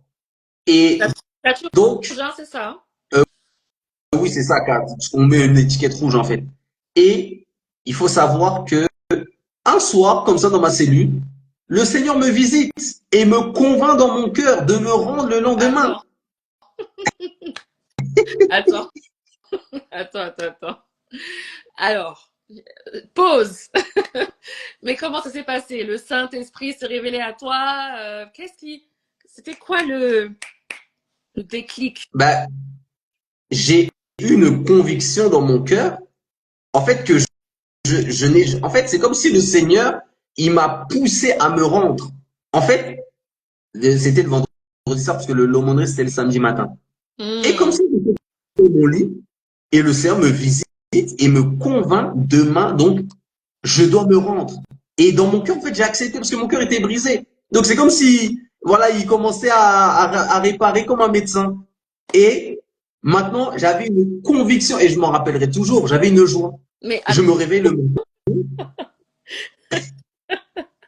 en fait, excuse-moi, Dieu est trop fort en fait. C'est pour ça que je rigole. Il est trop fort. Alléluia. En fait, enfin, en fait, ok. Comment tu as su? Parce que on a parlé de ton background spirituel. Oui, ton premier foyer, il n'y avait pas Dieu. Ton père, à un moment donné, il était chrétien, donc tu as dû voir, voilà, comment ça se passe un peu. Comment tu as su avec certitude que c'était le Seigneur Jésus qui t'a visité? Ah ben, comme je l'ai dit, tu sais, la foi elle vient de ce qu'on entend. Amen, Tu vois? La foi, c'est Dieu qui donne la foi, c'est lui qui donne amen. donc c'est un don comme on dit, ça vient de la parole de l'esprit. Moi, ce jour-là, comme j'ai dit, moi je connaissais Jésus-Christ de loin. De loin. Tu vois, je n'ai connu que Jésus-Christ de loin. Je n'ai pas connu comme les autres religions. Et aussi, il faut savoir en parallèle, c'est que moi, mon père mon histoire, comment ça s'est passé. Mon père était dans une assemblée, donc une assemblée qui fait monter. Et en fait, un jour, on avait fait un appel aux prisonniers, à prier pour les prisonniers. Et en fait, il y avait deux ou trois familles qui s'étaient levées. Et donc, l'homme de Dieu, il a prié pour la première famille. Ensuite, il a prié pour la deuxième, mais dès qu'il est arrivé à mon père, il n'a pas prié. Il lui a dit, avec une assurance, pour ton fils, ne t'inquiète pas, le Seigneur s'en charge. Il lui a dit seulement une seule parole, comme ça. Et mon père, là, forcément, on te dit ça, tu dis, mais attends, tu joues, quoi, tu me blagues. Et lui, il a gardé ça malgré tout, parce que c'était des personnes qui fléchissaient les genoux, qui avaient foi. Il a gardé ça. Et en fait, maintenant, le lien, c'est que quand le Seigneur m'a visité, moi, je leur ai écrit une lettre. Pourquoi? Parce que, comment j'ai su aussi c'était le Seigneur? Parce que il m'a convaincu. Et aussi, vous savez, je vais vous dire quelque chose. Mais, en fait, les choses de 10%, on dit, on peut pas les expliquer, on les vit. C'est que expérimental parce que Il faut tu te poses même pas de questions. En fait, je sais pas comment dire, mais c'est comme si tu vas pas expliquer. Et moi, le lendemain, je me rends, je descends à l'aumônerie, je tombe comme ça, gna gna avec les autres du baptême.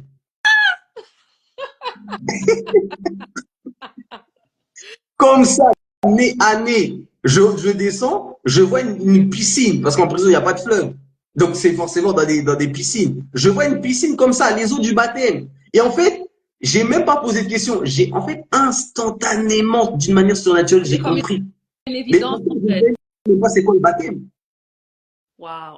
Je ne savais même pas c'est quoi le baptême, mais en fait, j'ai compris. En fait, directement, je sais pas, je savais, ah, ok. Et maintenant, j'y vais. Il faut savoir que c'était la première fois où il y avait des baptêmes, parce qu'en prison, c'est très Mm, rare pour faire des baptêmes. mm. Et maintenant, j'y vais comme ça. Et il y avait quelques frères, c'est une dizaine. Et il y avait l'aumônier, donc c'est un pasteur, il avait 30 ans de ministère, donc il connaissait tout ça. Et maintenant, moi, je venais et en fait, je parlais au Seigneur intérieurement. Je disais, maintenant, ok, tu m'as ramené ici.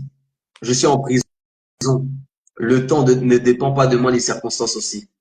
Et en fait, j'attendais que le Seigneur m'appelle. En fait, j'attendais une confirmation. Et qu'est-ce qui s'est passé? Maintenant, un jour, je viens et sans parler à l'aumônier, hein, il se met à parler du baptême d'eau et du baptême du Saint-Esprit. Mm. Et ce jour-là, j'ai reconnu. En fait, je savais c'est le Père qui parlait à moi, mais lui, il parlait aux autres frères qui étaient là. Et moi, j'étais attentif, très attentif. J'étais là, je disais, OK. À la fin, mon cœur, j'ai ressenti un poids comme j'ai jamais ressenti. Je savais que c'était une confirmation du Seigneur. En fait, c'était ce C'est jour-là. Et j'ai dit, moi, je veux me faire la baptiser. délivrance. Ah oui. Mm. Et maintenant, c'est là où j'ai écrit une lettre. J'ai dit à ma famille, ah, je vais me faire baptiser. Et What? eux, ils étaient émerveillés. Ils se dit, oh, une lettre, comme déjà une lettre. Et ensuite, ah, tu vas te faire baptiser. Ils étaient choqués. Ah, Dieu est trop fort. Dieu est trop fort. Il est trop fort. Donc, pour vous dire que moi, je connaissais même pas le baptême, mais je me suis même pas posé de questions. Pourquoi? Parce que le Seigneur, c'est lui qui m'a pris en main, en fait. Comme, bah, cet homme l'a dit dans cette simple parole prophétique, en fait. Et mon père l'a gardé. Il a cru.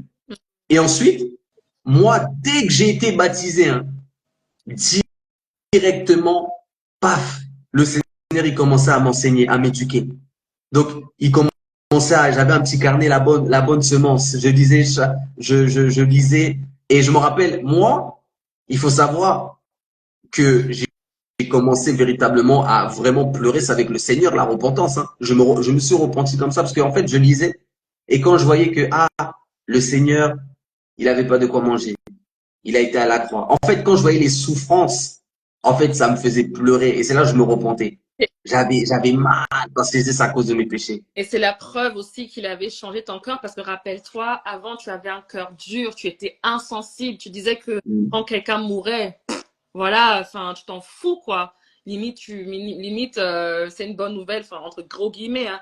Mais là, mm, tu as à travers la Bible, hein, parce que voilà, tu m'avais dit en aparté que quand ton père te rendait visite en prison, il te donnait une Bible aussi à lire. C'est ça, non?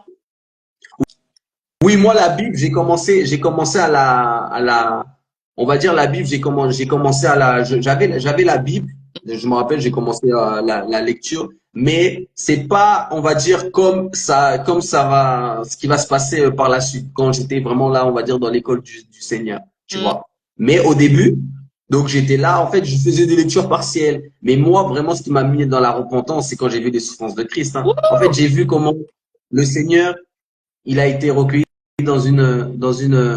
un hématoire, si c'est, j'ai plus le nom en tête, quand j'ai vu que il avait, le renard a des tanières, les oiseaux ont des nids, mais le fils de l'homme n'a pas reposé sa tête. Et en fait, quand je voyais ça, ça me faisait mal dans mon cœur. Et en fait, je pleurais, je me repentais. En fait, je disais, Seigneur, pardonne mes péchés. Oh, Et wow, je wow, wow. partais à l'école. Et là, le Seigneur, il commençait maintenant à se Ouais. glorifier parce que moi, je suis parti à l'école en prison. Je suis le seul détenu qui a fait 2 classes en même temps. J'étais dedans. C'est comme si tu es en première et tu es en seconde en même temps. J'ai eu mes diplômes. Je suis le premier à avoir un bulletin. D'ailleurs, le seul bulletin que j'ai eu de bon dans ma vie, c'est en prison, où je recevais des éloges, des mots comme félicitations. Moi, je connaissais pas ça. Je connaissais pas ça. Félicitations. Vous êtes un moteur. Je disais, oh, je recevais que des éloges. Mais en fait, C'est moi, le père. j'ai ramené ça à mon père pour montrer, regardez le Seigneur. Parce que quand on se voyait au parloir, il faut savoir que moi, au début, quand j'allais au parloir, il me voyait comment Satan me détruisait, parce que j'avais toujours des cicatrices aussi. Mm. Et en fait, dès que j'ai rencontré le Seigneur, les parloirs sont devenus des rassemblements, en fait, car là où 2 ou 3 sont rassemblés, en mon nom, je suis là au milieu d'eux. Et on était 3. Amen. Ils voulaient plus repartir. Donc, on était là. Et en fait, c'est moi qui je les Oui, enseignais. C'est moi qui les exhortais. Moi, j'ai pas reçu l'évangile de ma famille. C'est moi qui incroyable. les enseignais. Je rendais tout le temps des témoignages. Et en fait, je venais et en fait, je leur parlais même pas de la prison. Parce que j'étais plus libre même que les gens de dehors. En fait, j'avais la liberté de l'esprit. Donc, j'étais là, je leur parlais avec joie. Wow. J'étais là, ne vous inquiétez pas, je suis avec le Seigneur, tout va bien. Pas la folie. Et ils étaient dans la joie. Ah, la folie, Folie de Dieu. clairement. Et on était là. Donc moi, j'étais là dans la joie et je ne pensais même pas à mon incarcération. Et je les encourageais, je les exhortais beaucoup. Et moi, c'était l'exhortation, le témoignage. Et ensuite, hop, je repartais. Je faisais En fait, le Seigneur était devenu mon avocat. En fait, il préparait ma défense. Amen. Amen. Ma défense au travers de l'école. Et vraiment, il m'a fait ma défense. Wow. Et donc, ça s'est fait comme ça jusqu'au jugement. Et regardez comment le Seigneur m'a épargné aussi un jour, parce que on commet des erreurs. Mm. Un jour, on reporte, parce que le jugement, c'est en cours d'assises. C'est Yeah. ça quand l'affaire est criminelle. Yeah. Oui. Et un jour, euh, il faut savoir que on a reporté mon jugement. Parce que c'était pendant le Covid, 2020. Mhm. On reporte mon jugement. Et moi, ce jour-là, qu'est-ce que j'ai fait? J'ai été frustré, j'ai écrit une lettre au juge, j'ai demandé une libération conditionnelle, Mm. sans consulter le Mm. Seigneur. Mm. Alors que quand je l'ai envoyé, il m'avait calmé indirectement, mais j'ai quand même envoyé. Mm. Qu'est-ce qui s'est passé? Le délai, il y avait un délai, hein, mais moi j'avais dépassé le délai. Et c'était pas normal. Mhm. On me convoque en visio, on me dit bon, non, on refuse votre demande. Et le jour où on me donne la nouvelle date pour mon jugement, Mhm. comme ça, on ouvre ma cellule. Moi, c'était là, il y avait, ça, c'est là où j'étais à Fleury, il y a plusieurs étages. Il y a presque 900 détenus par bloc. Oh, wow. Et par étage, il y a près de 100 détenus. Tu vois, il y a 50 cellules. Moi, j'étais la 50. C'est-à-dire la première, mais de l'autre côté. Mm. Au moment où on ouvre ma cellule, paf, il y a quelqu'un de mon ancien quartier qui passe, on tombe comme ça, nez à nez. Comme ça. Et au début, on se regarde. Et ensuite, on se regarde de nouveau et dit, oh, mais on était choqués. Maintenant, je lui dis, donc, je lui dis, pourquoi t'es tombé? Meurtre.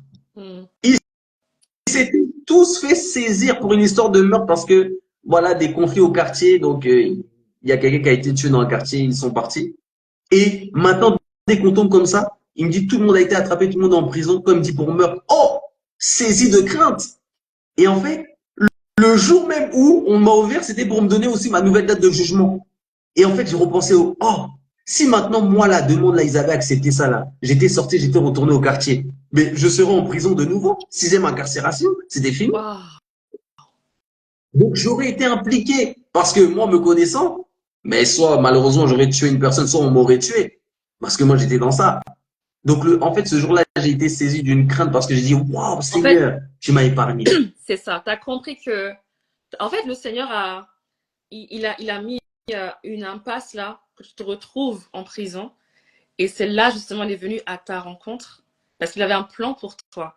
Il t'a stoppé net. Et en fait, c'est pas pour rien que j'ai tombé nez à nez avec cette personne. C'était un pote à toi. C'était pas un hasard. En fait, le Seigneur t'a fait comprendre, je te montre de quoi je t'ai sorti.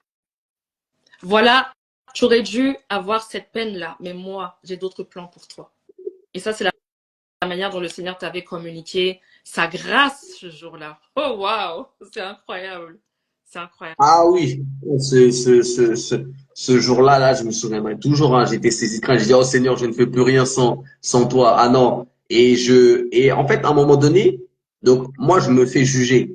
Et il faut savoir que, on me transfère dans une prison à Saran, c'est-à-dire à côté d'Orléans. Mm. Et c'était pendant 3 jours. Sauf que les 3 jours là, c'était 3 jours vraiment, mais de désespoir selon les hommes. Parce que, euh, je pars à mon jugement. Moi, j'étais en Christ. Sauf que la personne qui est jugée, c'est l'ancien moi. Et là, c'est un combat. Parce que tu es face à des personnes, la justice est laïque. Elle est athée.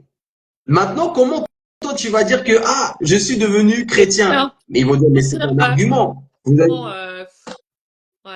Mais sauf que maintenant, moi, quand j'y vais, et en plus, mon avocate, moi, je lui avais dit, elle me dit, madame, j'ai un avocat. Hein, moi, je parlais de Christ partout, au psychologue, à mon avocat, tout le monde. Je rendais toujours témoignage. Wow. J'ai jamais renié le Seigneur. Wow. Et Wow. mon avocat vient comme ça. Elle vient comme ça, elle me dit, ah, donc c'était une nouvelle juge.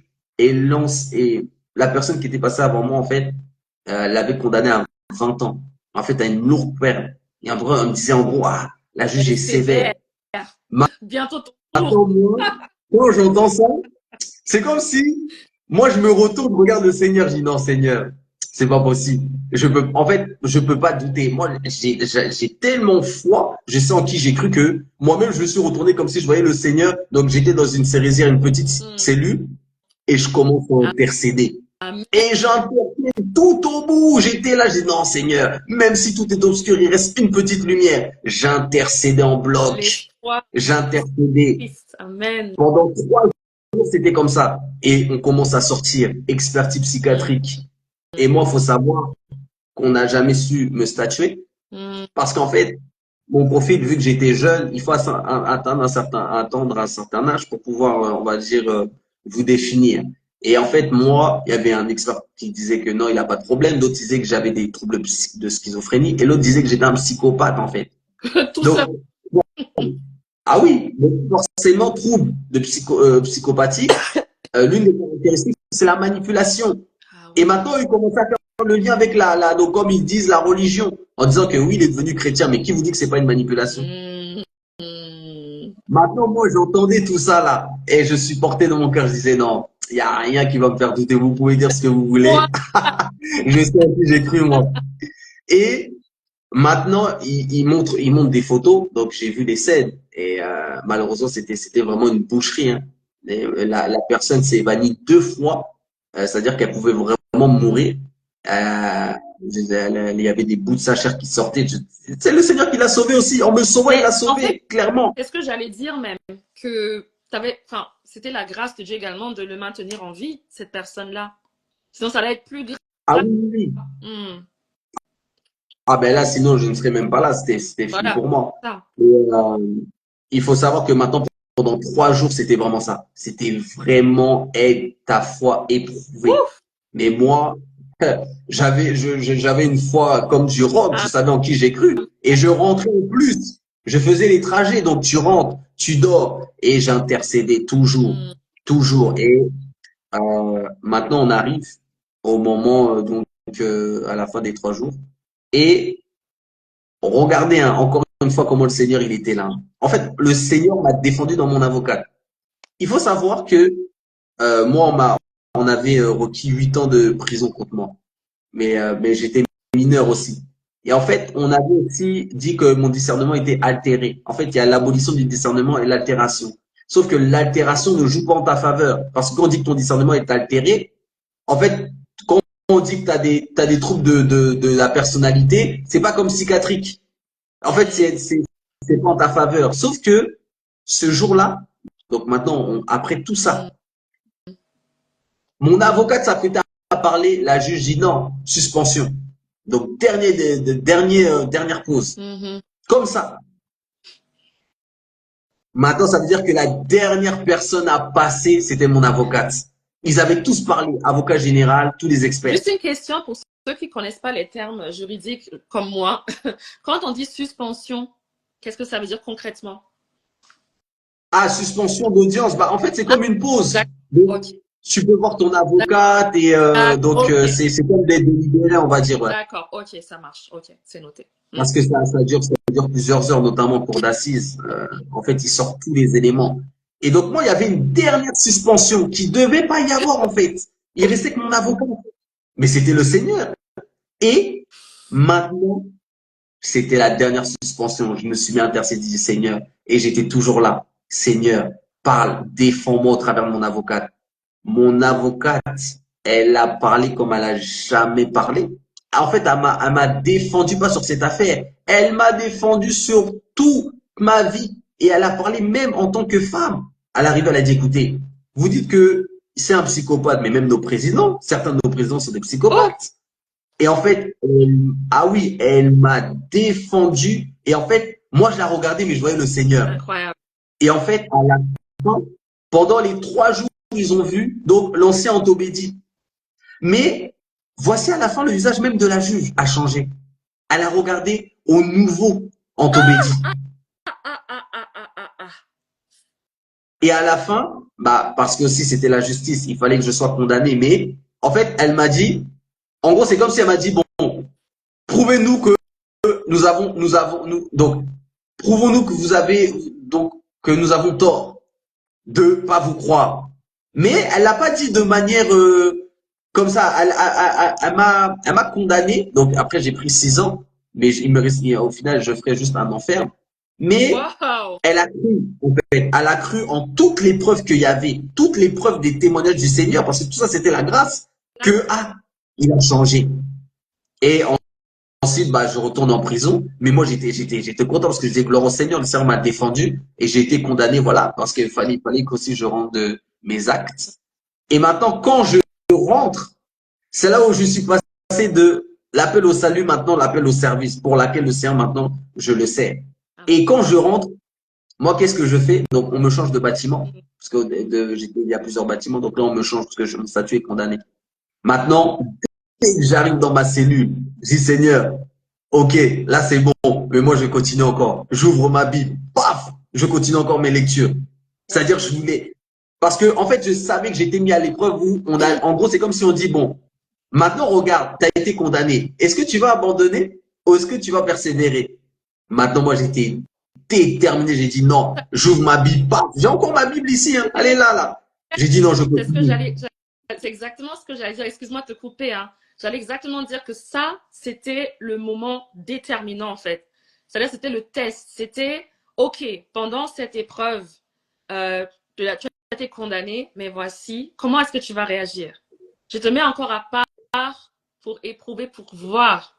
Et ce qui est merveilleux, c'est que Dieu, lui, qui te met cette épreuve, c'est encore lui qui te fortifie dans cette épreuve parce qu'il est le consommateur de notre foi. Tu as eu cette Amen, fois-là exactement. et tu as dit, OK, c'est pas grave, je vais maximiser ce temps-là.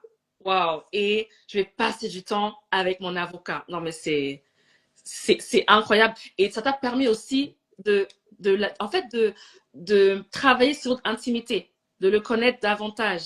Certes, tu as été condamné, mais tu t'es dit, bon, OK, je maximise pour connaître mon Seigneur. celui-là qui s'est fait connaître à moi, celui-là qui a parlé à travers cette avocate. Et tu n'as même pas parlé de l'avocate. Tu as reconnu ton père dans cette avocate. Donc, le Seigneur s'est servi d'elle pour te défendre.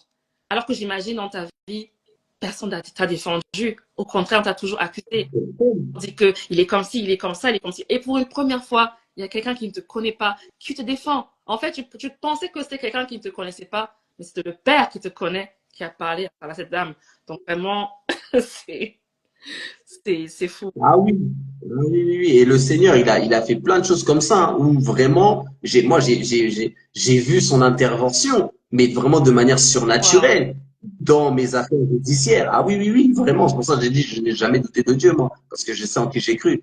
Et il faut savoir maintenant que là, on me transfère dans le bâtiment des grandes peines. Donc là où les gens, ils ont pris des 30 ans, des 20 ans. Mm. Et en fait, maintenant, moi, à un moment donné, avant de partir, j'avais un livre ici, là. J'avais un livre d'un missionnaire qui, en plus, c'était un aumônier à Saran qui m'avait donné. Et c'était, si tu vas aller loin. Donc, comme l'histoire d'un pèlerin, c'était d'un missionnaire Afshali. Et maintenant, je lisais et je voyais qu'il disait, ah, les grands hommes de Dieu, ils lisent toute la Bible, etc. Et maintenant, je me suis dit, bon, moi, avant que je sorte de prison, il faut que je lis toute la Bible. Il faut que je lis toute la Bible. Sauf que maintenant, moi, dans mon cœur, je voulais aller encore plus loin que eux. Et maintenant, je me dis, bon, la Bible, j'aurais pu la lire 10 fois en prison. Vraiment, j'avais tout mon temps. Mais j'ai dit, bon, je vais recopier maintenant les Écritures, une par une. Je vais recopier tous les mots, tous les versets. Et Wow. quand maintenant, dans mon cœur, j'ai reçu, en fait, c'est le Seigneur qui a mis ça et j'ai cru parce que j'ai confessé. En fait, à l'intérieur de moi, j'ai reçu, en fait, je sentais que j'avais quelque chose, mais je disais, bon, Seigneur, si ça vient de toi, confirme-moi que c'est vraiment toi. Mm. Comment ça s'est confirmé? Mais j'avais déjà reçu, hein, mais je voulais une Bien confirmation. sûr. Et maintenant, je commence par l'évangile de Matthieu. Je recopie tous les versets. Ok, je lis. Je commence à examiner. Ok. En fait, là, j'étais rentré dans l'étude maintenant. Mais maintenant, j'avais mis ça dans l'écriture. Et on me transfère au bâtiment des grandes peines. Et maintenant, un jour, j'appelle mon père à la cabine. Mm. Et il me fait des rapports. Donc, on va dire, de la Mm. chrétienté. Malheureusement, c'est des mauvaises nouvelles. Et je me rappellerai toujours. Je raccroche. La première fois que mon cœur était en feu, j'avais un feu qui me dévorait. Je mets un genou à terre, allégeance. Maintenant, je commence en fait à prier avec le Seigneur. Je commence en fait j'étais en communication avec le Seigneur et je commence à dire Seigneur, je fléchis un genou comme ça. Et en fait, ce jour-là, comment dire, j'ai demandé trois choses au Seigneur. J'ai dit Seigneur, je ne veux pas parler comme Jérémie parce que j'avais 20 ans. Je voulais pas sortir, voilà, parler comme Moïse ou comme Jérémie, à trouver des excuses. Mm. Et donne-moi une intelligence universelle, c'est-à-dire sans mesure. J'ai dit une intelligence. Donc, en fait, une intelligence, comme on peut dire un mot, extraordinaire. Mais moi, quand je disais ça, et je croyais en ce que je disais parce que, mais celui à qui je parle, c'est le Tout-Puissant. Comment je vais commencer à demander un peu? Non, je ne peux pas me priver de la grâce de Dieu. Demandez et vous recevrez. Recevrez. Demandez avec Ah oui. Yeah. Et moi, en fait, quand je disais ces paroles-là, si l'homme m'entendait, il disait, mais qu'est-ce qu'il demande cet homme? J'ai dit non, parce que je crois au Tout-Puissant. Et en fait, c'est naturellement selon son esprit. J'ai demandé une intelligence exceptionnelle. Et j'ai demandé aussi la science. Et j'ai demandé une troisième chose, la sagesse. Sauf que la sagesse, je ne l'ai pas reçue en même temps que les deux autres. L'intelligence et la science, je l'ai reçue en lisant. Mais la sagesse, je l'ai reçue en vivant, mais dehors. Les deux autres, je les ai reçus en lisant dedans. Mais la sagesse, je l'ai reçue en vivant dehors au travers de mes erreurs, c'est-à-dire au travers de mes faiblesses. C'est exactement comme ça qu'on acquiert la sagesse. Moi, c'est comme ça que j'ai acquis. Et en fait, dès que j'ai demandé ça, maintenant, pendant un an, on va dire, j'allais plus à l'école, je sortais plus de ma cellule, j'étais 24 heures sur 24, 7 jours sur 7 dans ma cellule. Et ma cellule était devenue une école, une chambre. Et en fait, mon seul moyen de communication, c'était la télé. Et voici ce qui se passe. Des fois, même l'esprit me poussait à faire des mouvements où je changeais de chaîne, paf, ça parle de Jésus. Moi, dès que ça parlait de Jésus-Christ, en position sur ma chaise, je prenais mes cahiers, mes stylos, je notais tout. Ok, ça c'est conforme. Bon, ça c'est pas conforme, je laisse. Wow. Et à chaque fois, on ouvrait ma cellule, on me demandait, bon, promenade. Moi, j'étais au fond de ma cellule parce que j'étais au fond, j'avais mes deux couettes, j'avais fait une table. J'étais toujours dans la même position. Il y en a qui croyaient que je préparais un projet politique. Il y en a qui pensaient que j'étais en train d'écrire des albums, comme les biographies d'artistes. Il y en a qui pensaient que j'étais en train de créer une philosophie, j'étais en train de faire, je sais pas, faire donc, comme un philosophe, je suis là, je suis en train de rédiger une nouvelle théorie. Non. J'étais là avec ma Bible partout. Et il faut savoir que en prison, en fait, moi, j'étais pauvre parce que je n'avais pas de mandat, etc. Et la première fois que je reçois un mandat, j'étais sur ma chaise. Je reçois un mandat et maintenant, forcément, la chair. Ah, tu vas pouvoir acheter tout ce que tu veux, tu vas te faire plaisir. L'esprit me dit, paye tes dettes. Paye tes dettes. Le Seigneur, il me dit quoi? Paye tes dettes. Ça, Et c'est le Saint-Esprit parce que vraiment, oui, je sais pas. Et là encore, c'était ah oui, une autre épreuve. Hein. ah oui, oui, L'épreuve. l'obéissance, l'obéissance. Yeah. Et en fait, maintenant, quand j'ai reçu ça, j'ai souri au Seigneur, j'ai dit, Seigneur, mais après, j'ai mis en pratique et j'ai jamais regretté parce qu'aujourd'hui, je n'ai plus de dette. J'ai tout réglé parce que en fait, j'ai vraiment obéi, malgré que c'était dur, hein. Des fois, et t'as pas envie de payer, tu te dis, ah, mais Seigneur, faut que quand même je survis. Tu payes quand même. Parce que tu marches par la foi, tu ne marches pas par la vue. Et je marche selon la foi, selon en qui j'ai cru. Et maintenant, je payais mes dettes et moi, carrément, j'avais même renoncé au pain charnel pour le pain spirituel. Ça veut dire que quand j'avais l'argent, en fait, je préférais acheter des cailloux, des cahiers, des stylos. J'ai toujours mes cahiers ici, hein, jusqu'à j'avais acheté les feuilles d'imprimerie, 500 feuilles, que des stylos. Et en fait, je préférais la nourriture spirituelle. Et regardez, hein, j'étais pauvre. Et quand je reçois de l'argent, je ne me suis pas laissé aller aux convoitises de la chair. Est-ce que j'ai manqué? Mais voici, on me ramenait la gamelle, comme on dit en prison. Mais moi, c'était des buffets. Je mangeais sur des plateaux. Pour vous dire même, je mangeais même pour des familles. Je mangeais j'avais des 15 poulets, des 10 omelettes. Jusqu'à, j'avais pris même 30 kilos. Excuse-moi. Mais Dieu est tellement fidèle à lui-même, il est fidèle à ça, il est tellement fidèle, c'est pratiquer la parole de Dieu. Et je me parle à moi-même. En fait, c'est les trois principes, hein. La foi, la repentance et l'obéissance. Je vais noter. Attends. La foi, la La repentance repentance et l'obéissance. et l'obéissance. Ça, les trois clés pour voir Dieu. Et moi, maintenant, j'étais toujours là, j'achetais mes cahiers, mes stylos. À chaque fois que j'avais les cantines, paf, j'achetais mes cahiers, mes stylos. Et le Seigneur, pendant un an, il m'a équipé, il m'a formé, il m'a instruit. Et moi, j'ai jamais été enseigné par l'homme. Je recevais rien de l'homme. J'étais dans ma cellule. J'étais même pas sur terre parce que j'étais dans les hauteurs. J'étais dans les étages. Et j'étais là dans ma cellule tous les jours. Et il faut savoir que j'étais très discipliné parce que je lisais 15 heures par jour la Bible. J'étais 15 heures dans les Écritures. 1 heure. Je me disais, bon, 1 heure le midi, je mange, 1 heure le soir et 4 heures de sommeil. Donc, en fait, soit je dormais à 4 heures, soit je me levais à 4 heures. Et ça arrivait même des fois que c'est l'esprit qui me disait d'aller dormir. Et le maximum que j'ai fait, c'est 18 heures. Le minimum, c'était quoi? La moitié de la journée, 12 heures. Et j'étais 15 heures quotidiennement, paf, en train de recopier. Et j'ai recopié mot par mot les 4 évangiles, les actes, tous les épîtres, l'Apocalypse, toute la Torah même. Jusqu'à même, j'ai commencé par après les Nevi'im, comme on dit, donc les juges, tout ça, et après, bah, jusqu'à ce que je sois libéré. Mais je recopiais toutes les Écritures. Dès que je lisais, je recopie. Ok, ça. Ensuite, en fait, j'ai prouvé toutes choses. C'est pour ça que j'ai toujours eu, comme vous pouvez le voir, j'ai à la fois une neutralité, j'ai le sens de l'hospitalité parce que j'écoutais de tout. J'écoutais France 2. Dès que ça parlait de Jésus-Christ, en fait, je regardais, ok, ça parle du Seigneur. Parce que j'étais déjà christocentrique. Ok, ça c'est bon, ça c'est la parole. Ta ta ta, j'ai prouvé toute chose, je notais. Ta ta ta ta ta. Wow. Et ensuite, bah après, bah on m'a libéré. Je suis sorti de prison. Et on va dire ouais, c'est là où ça s'est terminé ma période en prison avec le Seigneur. Ouais. Wow.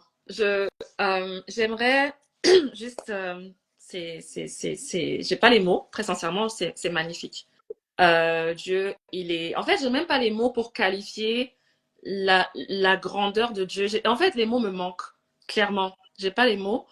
En tout cas, Dieu lit mon cœur. Et en fait, ce que j'observe aussi dans ton témoignage, c'est que tu as été un enfant, un homme rebelle, etc. Les enseignants, je les écoutais pas. Les autorités, tu t'en foutais, tu faisais ce que tu voulais, tu chantais, etc. Et quand tu as rencontré le Seigneur, en fait, c'est lui qui a été ton enseignant. C'est lui qui a été celui qui t'a discipliné. Mais sa discipline, c'était dans l'amour, en fait. Et cette discipline dans l'amour, ça t'a naturellement, tu étais naturellement obéissant, tu étais soumis, en fait, dès le départ, parce que tu as connu cet enseignant, mais qui t'a enseigné avec amour. Et, et parce que tu as, en fait, dans tes enseignements, dans ce que tu as appris, ça t'a changé aussi en même temps et tu as expérimenté en même temps cet amour-là. Donc, en fait, ce que je ressens vraiment, c'est que Dieu, il s'est montré à toi comme un enseignant, comme un père, comme un pédagogue, comme un avocat, comme un défenseur, comme voilà, en fait tout ce dont tu avais vraiment besoin pour te soumettre à lui, en fait. Et ce que j'ai aimé dans ton témoignage aussi, c'est que en fait, j'étais quelqu'un d'orgueilleux, etc., etc. Mais en fait, il a brisé ton cœur, en fait. Et c'est quand tu as été brisé dans ton cœur, tu t'es rendu parce que tu as su que, en fait, c'est que Dieu qui peut me sortir de là. Tu as reconnu que non, là, c'est vraiment Dieu. Et même cette révélation, j'ai envie de dire, elle ne vient pas de toi, elle est surnaturelle. Parce que il n'y a rien qui te, entre guillemets, te destiner à te tourner vers Dieu, si ce n'est que lui-même. Comme dit, Exactement. personne ne peut venir à moi, Jésus, si ce n'est le Père qui l'attire. Et c'est exactement ce que Dieu a fait dans ta vie, en fait. C'est exactement ce qu'il a fait. Donc, moi, je vois vraiment Dieu qui s'est manifesté dans ta vie en tant qu'enseignant, pédagogue, père, et il t'a appris la discipline. Quelqu'un voilà, vu ton background, vu ton histoire, il y avait un énorme manque de discipline. Mais Dieu, lui, il n'y a rien qui lui soit impossible. Il a touché ton cœur de manière à ce que tu, tu, tu obéisses, tu acceptes, tu sois soumis à lui. Et puis voilà, il a incliné ton cœur, il a changé. Tu vois, le cœur de pierre, comme dit la parole, il a transformé en cœur de chair. Tu l'as palpable, la preuve palpable, Mm. c'est c'est incroyable. Donc vraiment, gloire à Dieu, gloire au Seigneur, c'est magnifique. Et j'ai envie de savoir, donc tu es sorti de prison et j'ai envie de savoir, Mm. enfin nous tous, pas que moi, nous tous, nous avons envie de savoir euh, qui est Jordi aujourd'hui. Aujourd'hui, Mm.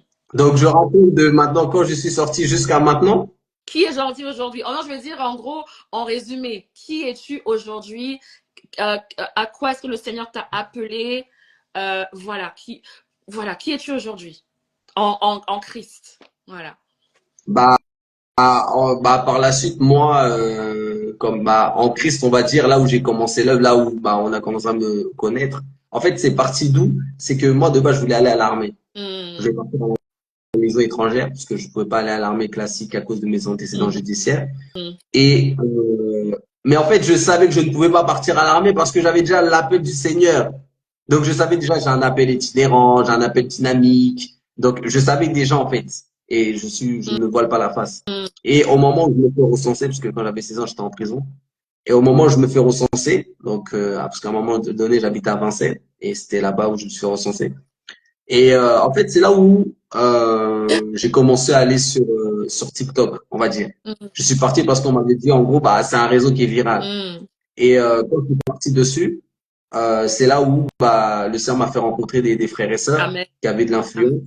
Et bah, par la grâce du Seigneur, moi, vu que je faisais tout pour que les gens aillent vers lui dans son intérêt, ah, par sa grâce, il me recommandait parce que j'aidais beaucoup les frères et sœurs. Et en fait, j'étais quelqu'un, je me suis jamais arrêté à la dénomination de quelqu'un. Je m'arrête toujours à la sincérité du cœur. Ouh! Jamais une étiquette. Oh, toi, tu es catholique. Non. Moi, c'est la sincérité du cœur. Tu peux même être athée, musulman, et on peut pas se priver de la parole. Non, c'est comme le pain. Donc, Amen. j'ai commencé à faire ça et à un moment donné, bah, j'ai eu la possibilité de pouvoir faire des lives, on va dire. Amen. Et j'ai commencé après à faire mes lives, j'ai rencontré des frères et sœurs, ensuite même dans le réel aussi, hein. Mm, Ça m'est déjà arrivé, on va dire, d'aller là où mes parents allaient, donc de me rassembler aussi dans le réel. mm, Un jour, je me rappelle, je suis parti même évangéliser. J'étais parti à Châtelet tout seul comme ça. Donc parce que moi ça s'est fait en plusieurs, on va dire ça s'est fait plusieurs parce que pendant un an je suis resté tout seul en fait quand je suis sorti de prison. Ça n'a pas commencé comme ça direct. mm. Et j'étais quelqu'un d'individualiste en fait parce que Oui. Mm.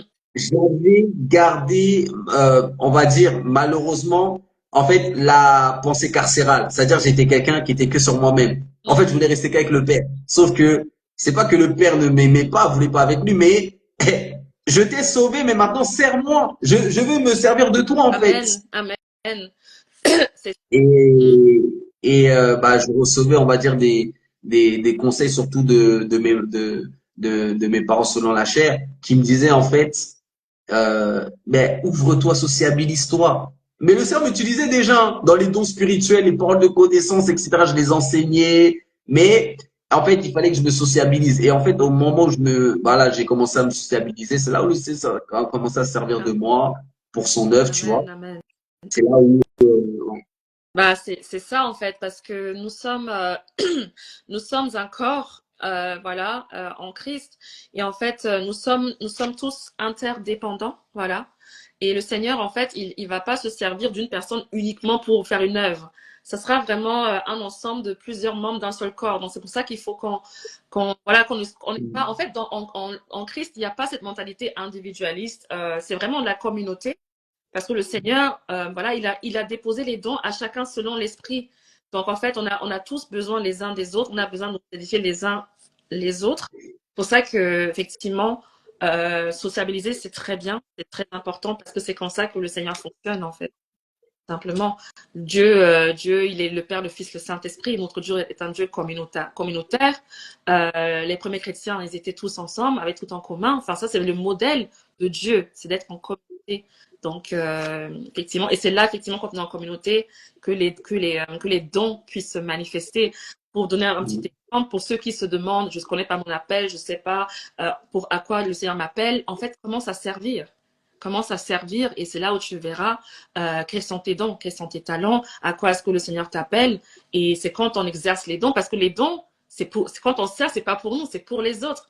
Et c'est quand on exerce cela, c'est là où on voit, ah, je vois que je suis plutôt bon dans ça, pourtant je l'ai pas appris. Ah, je vois que les personnes m'écoutent beaucoup sur ça, etc. Donc, il faut être sensible à l'esprit. C'est pas toujours, le Seigneur va pas dire comme ça, oh, le Seigneur m'a dit dans un songe, il a... Non, il faut juste, par un pas de foi, et tout simplement la loi, soyez serviteurs les uns des autres. Il sait pourquoi il le dit, parce que c'est à partir de là que vous saurez à quoi vous êtes appelés et pourquoi le Seigneur veut se servir de vous pour bénir d'autres personnes, pour édifier d'autres personnes, pour le perfectionnement du corps de Christ, pour l'Église.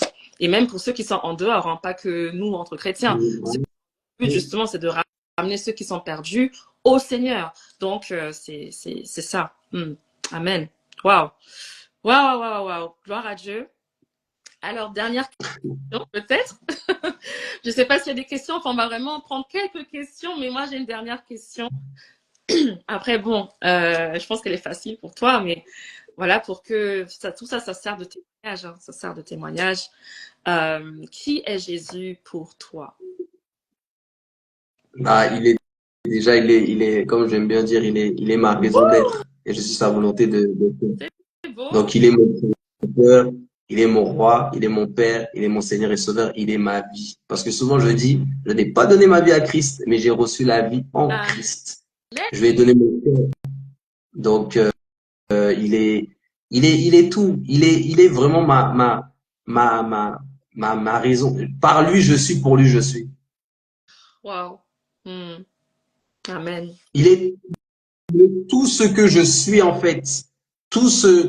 Il est ma raison, en fait, d'être. C'est beau. Tout simplement. C'est magnifique. Et comme tu l'as dit, ce n'est pas quelque chose qui s'explique, ça se vit. Et pour le vivre, il faut le rencontrer. Il faut le rencontrer. Et qu'est-ce que tu dirais à un non-chrétien ou quelqu'un qui ne connaît pas Christ, quelqu'un qui doute encore? Qu'est-ce que tu lui dirais pour que le Seigneur se révèle à lui? Il ouvre son cœur. C'est vraiment les portes Hmm, du cœur. hmm. Là où les hommes ne peuvent être, Dieu peut être. Amen. Dieu peut le faire. C'est pour ça, ne croyez pas au possible des hommes, mais croyez en l'impossible de Dieu. C'est pour ça qu'on dit ne marchez pas par la vue, c'est-à-dire ne marche pas selon ce que tu peux penser, selon ce que même toi-même tu peux croire en toi ou en homme, mais marche selon la foi, c'est-à-dire aussi ta foi, elle vient d'où? C'est pour ça qu'on dit la foi vient. Mais si ta foi vient de n'importe qui, attention, Attention. ta foi va être basée sur le sable. Mais voici, si ta foi se base sur Yeshua Hamashiach, Jésus-Christ de Nazareth, elle sera basée sur le Amen. roc. Et moi, c'est le cœur. Amen. En un mot, c'est vraiment le cœur. Hein. Gloire à Dieu. Gloire, gloire, gloire à Dieu. C'est exactement ça. C'est exactement ça. C'est exactement ça. Donc, c'est pour ça que la parole peut dire, si vous entendez sa voix, n'endurcissez pas vos cœurs. Parce que voilà, si le cœur est dur, s'il y a de l'orgueil, s'il y a, ah, j'ai pas besoin de lui, ah, machin, machin, il y aura, en fait, comme on dit souvent, Dieu est un gentleman, il va jamais te forcer. Jamais. C'est pour ça, il faut ouvrir son cœur afin qu'il puisse entrer. Si tu le cherches sincèrement, il va se révéler à toi. Amen. Waouh, waouh, gloire, gloire, gloire soit rendue à Dieu. Vraiment, j'ai été bénie vraiment d'une manière, waouh. Enfin, j'ai vu les commentaires un peu. J'ai pas tout lu, honnêtement, parce que j'étais aussi à fond dans le témoignage, mais je vois que beaucoup de personnes ont été bénies par ce témoignage, vraiment. Et c'est magnifique. En tout cas, juste pour résumer, j'ai pris quelques leçons de ton témoignage, voilà, quelques leçons à retenir. Il y a tellement de leçons à retenir, hein. Vraiment, c'est vraiment ce que j'ai noté. C'est alors que l'œil est la lampe du corps, qu'il faut faire très attention à ce qu'on regarde, parce que qu'on ne se leurre pas, qu'on ne se trompe pas par des faux raisonnements. C'est qu'on regarde, ce qu'on écoute, ça affecte notre âme. Il faut faire très, très, très attention. Oui, nous avons la liberté en Christ, mais il faut qu'on sache nos limites et il faut qu'on ait le discernement. Donc, faisons très, très attention à ça. Après, ce que j'ai aussi noté, c'est que effectivement, la Bible dit vrai quand elle dit que les mauvaises compagnies corrompent les bonnes mœurs. Pourquoi? Parce que effectivement, toi, après, on sait que ce sont les mauvais esprits hein, qui t'ont influencé, qui t'ont oppressé, etc., etc. Mais justement, quand on s'associe à des personnes qui n'ont pas les mêmes valeurs, les mêmes mœurs que nous, et qu'on devient des amis proches ou des amis, en fait, on ne sait pas à quel point ça peut nous affecter, et ça va nous affecter négativement. En fait, le mal, on dirait que le mal attire, enfin, en fait, le mal a tendance à emporter entre guillemets quand on n'est pas régénéré quand tu es mauvais, quelqu'un de plus mauvais va te rendre encore plus mauvais. Est-ce que tu vois ce que je veux dire? C'est ça.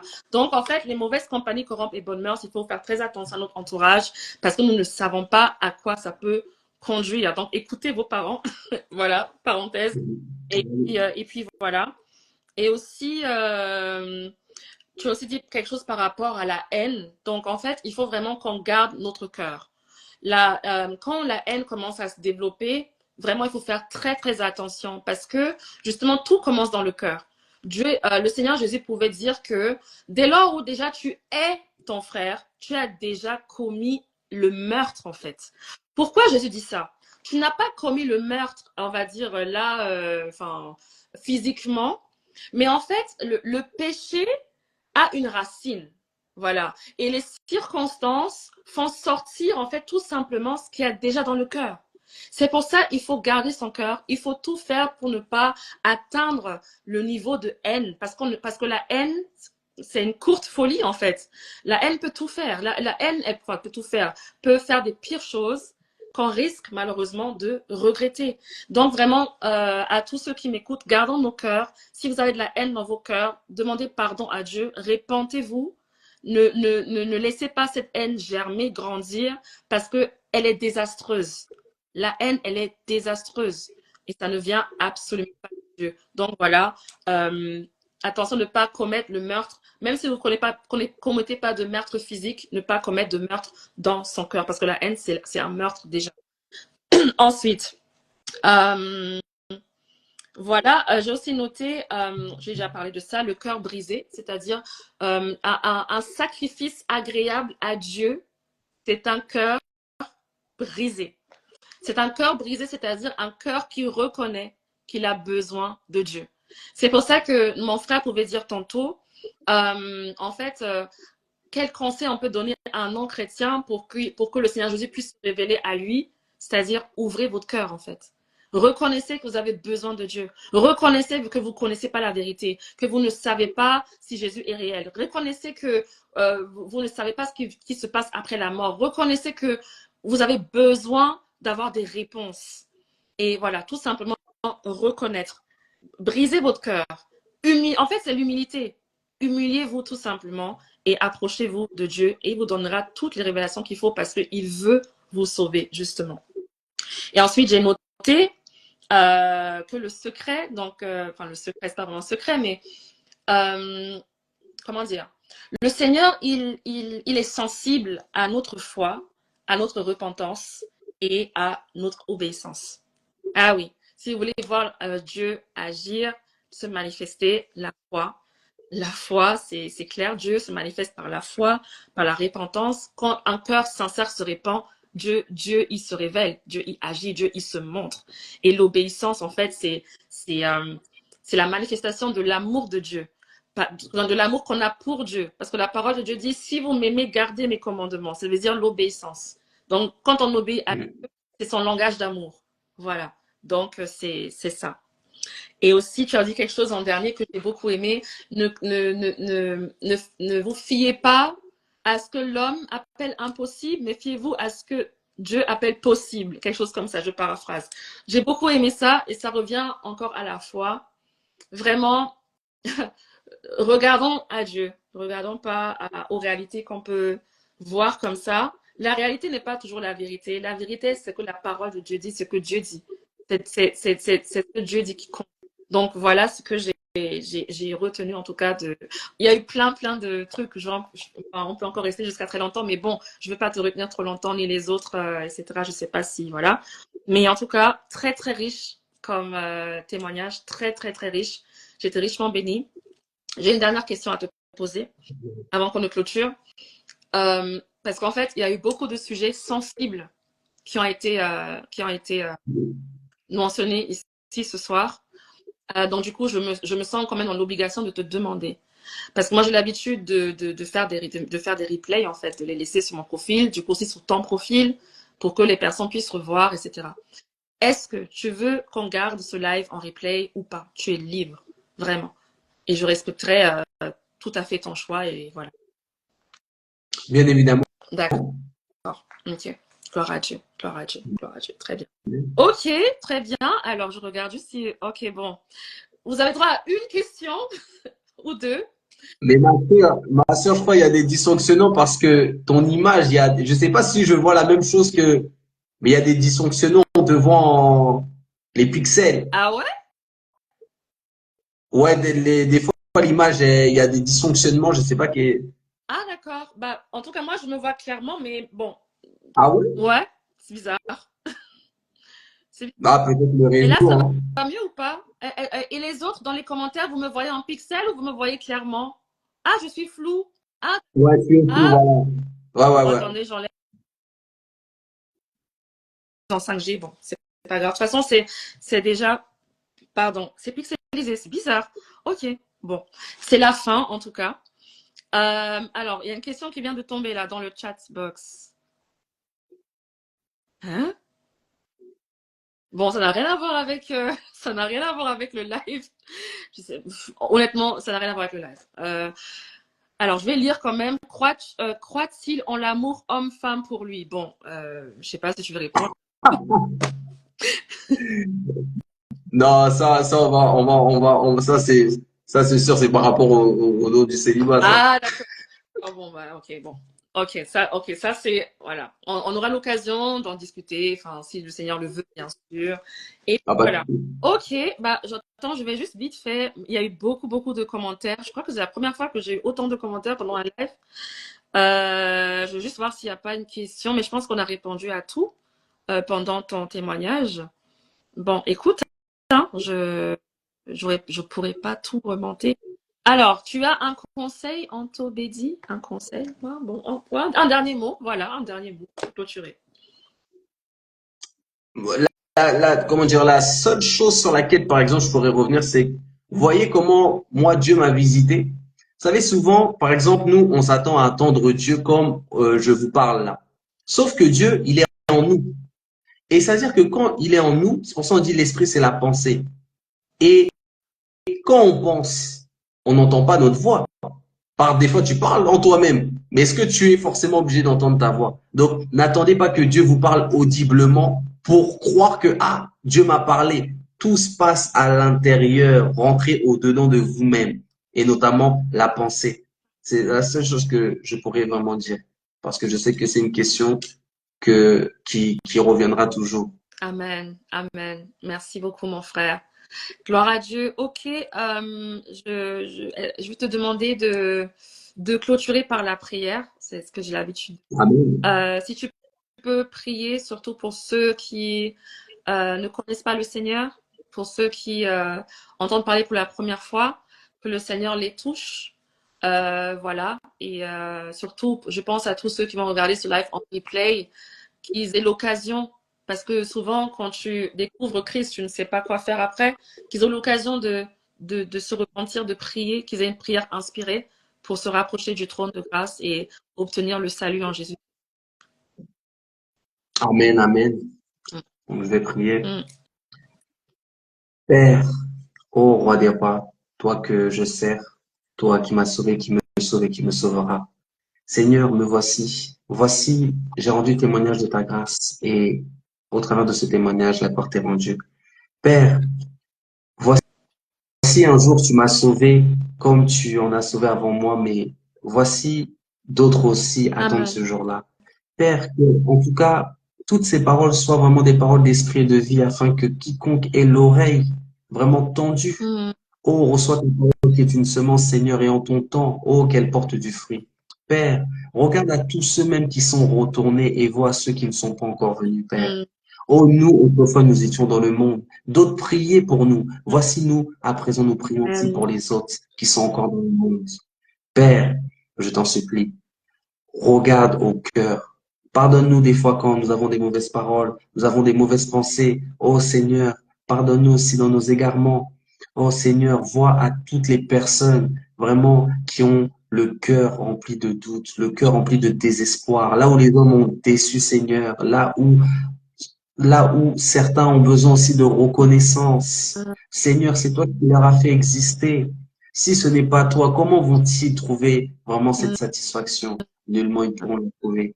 Donc, Seigneur, vraiment que ce témoignage, qui est un témoignage de ta grâce, qui est un témoignage de foi, qui est un témoignage aussi à ta gloire, puisse aller dans toutes les oreilles de tous ceux, ô Seigneur, que tu as prédestinés, tous tes élus, tous tes enfants, tous ceux qui ne sont pas connus de toi, mais qui ne te connaissent pas, pardon, mais qui sont déjà connus de toi, car comme il est écrit, après avoir connu le Seigneur, ou plutôt avoir été connu, tu nous connais avant même que nous te connaissons, Seigneur, et quelle grâce que tu nous reconnais encore en ce jour. Et je prie vraiment pour que tous ceux qui doivent te connaître, qu'ils te connaissent et que ta volonté s'accomplisse selon ton temps qui est convenable, Seigneur. Mm. Ainsi, nous te remercions pour ce que tu es et pour ce que tu fais, non seulement pour moi, pour nous tous et pour ce que tu feras encore et encore d'éternité en Amen. éternité. Dans le nom de Yeshua HaMashiach. Amen. Amen. Amen. Amen. Gloire au Seigneur. J'ai envie d'applaudir le Seigneur. Alléluia. Gloire au Seigneur, hein, gloire à notre Père, à notre Dieu, roi des rois. En tout cas, merci beaucoup, mon frère. Sois abondamment béni. Merci. Voilà. Gloire soit rendue à Dieu. Merci à tous ceux qui étaient là. Le live sera en replay avec l'autorisation de Anto Bédi. Merci, mon frère. En tout cas, bah, bonne soirée à tous, hein, et bah, à la prochaine, grâce de Dieu. Voilà. Ok. Allez, bonne soirée. Je vous salue. Shalom. Ciao, shalom, shalom.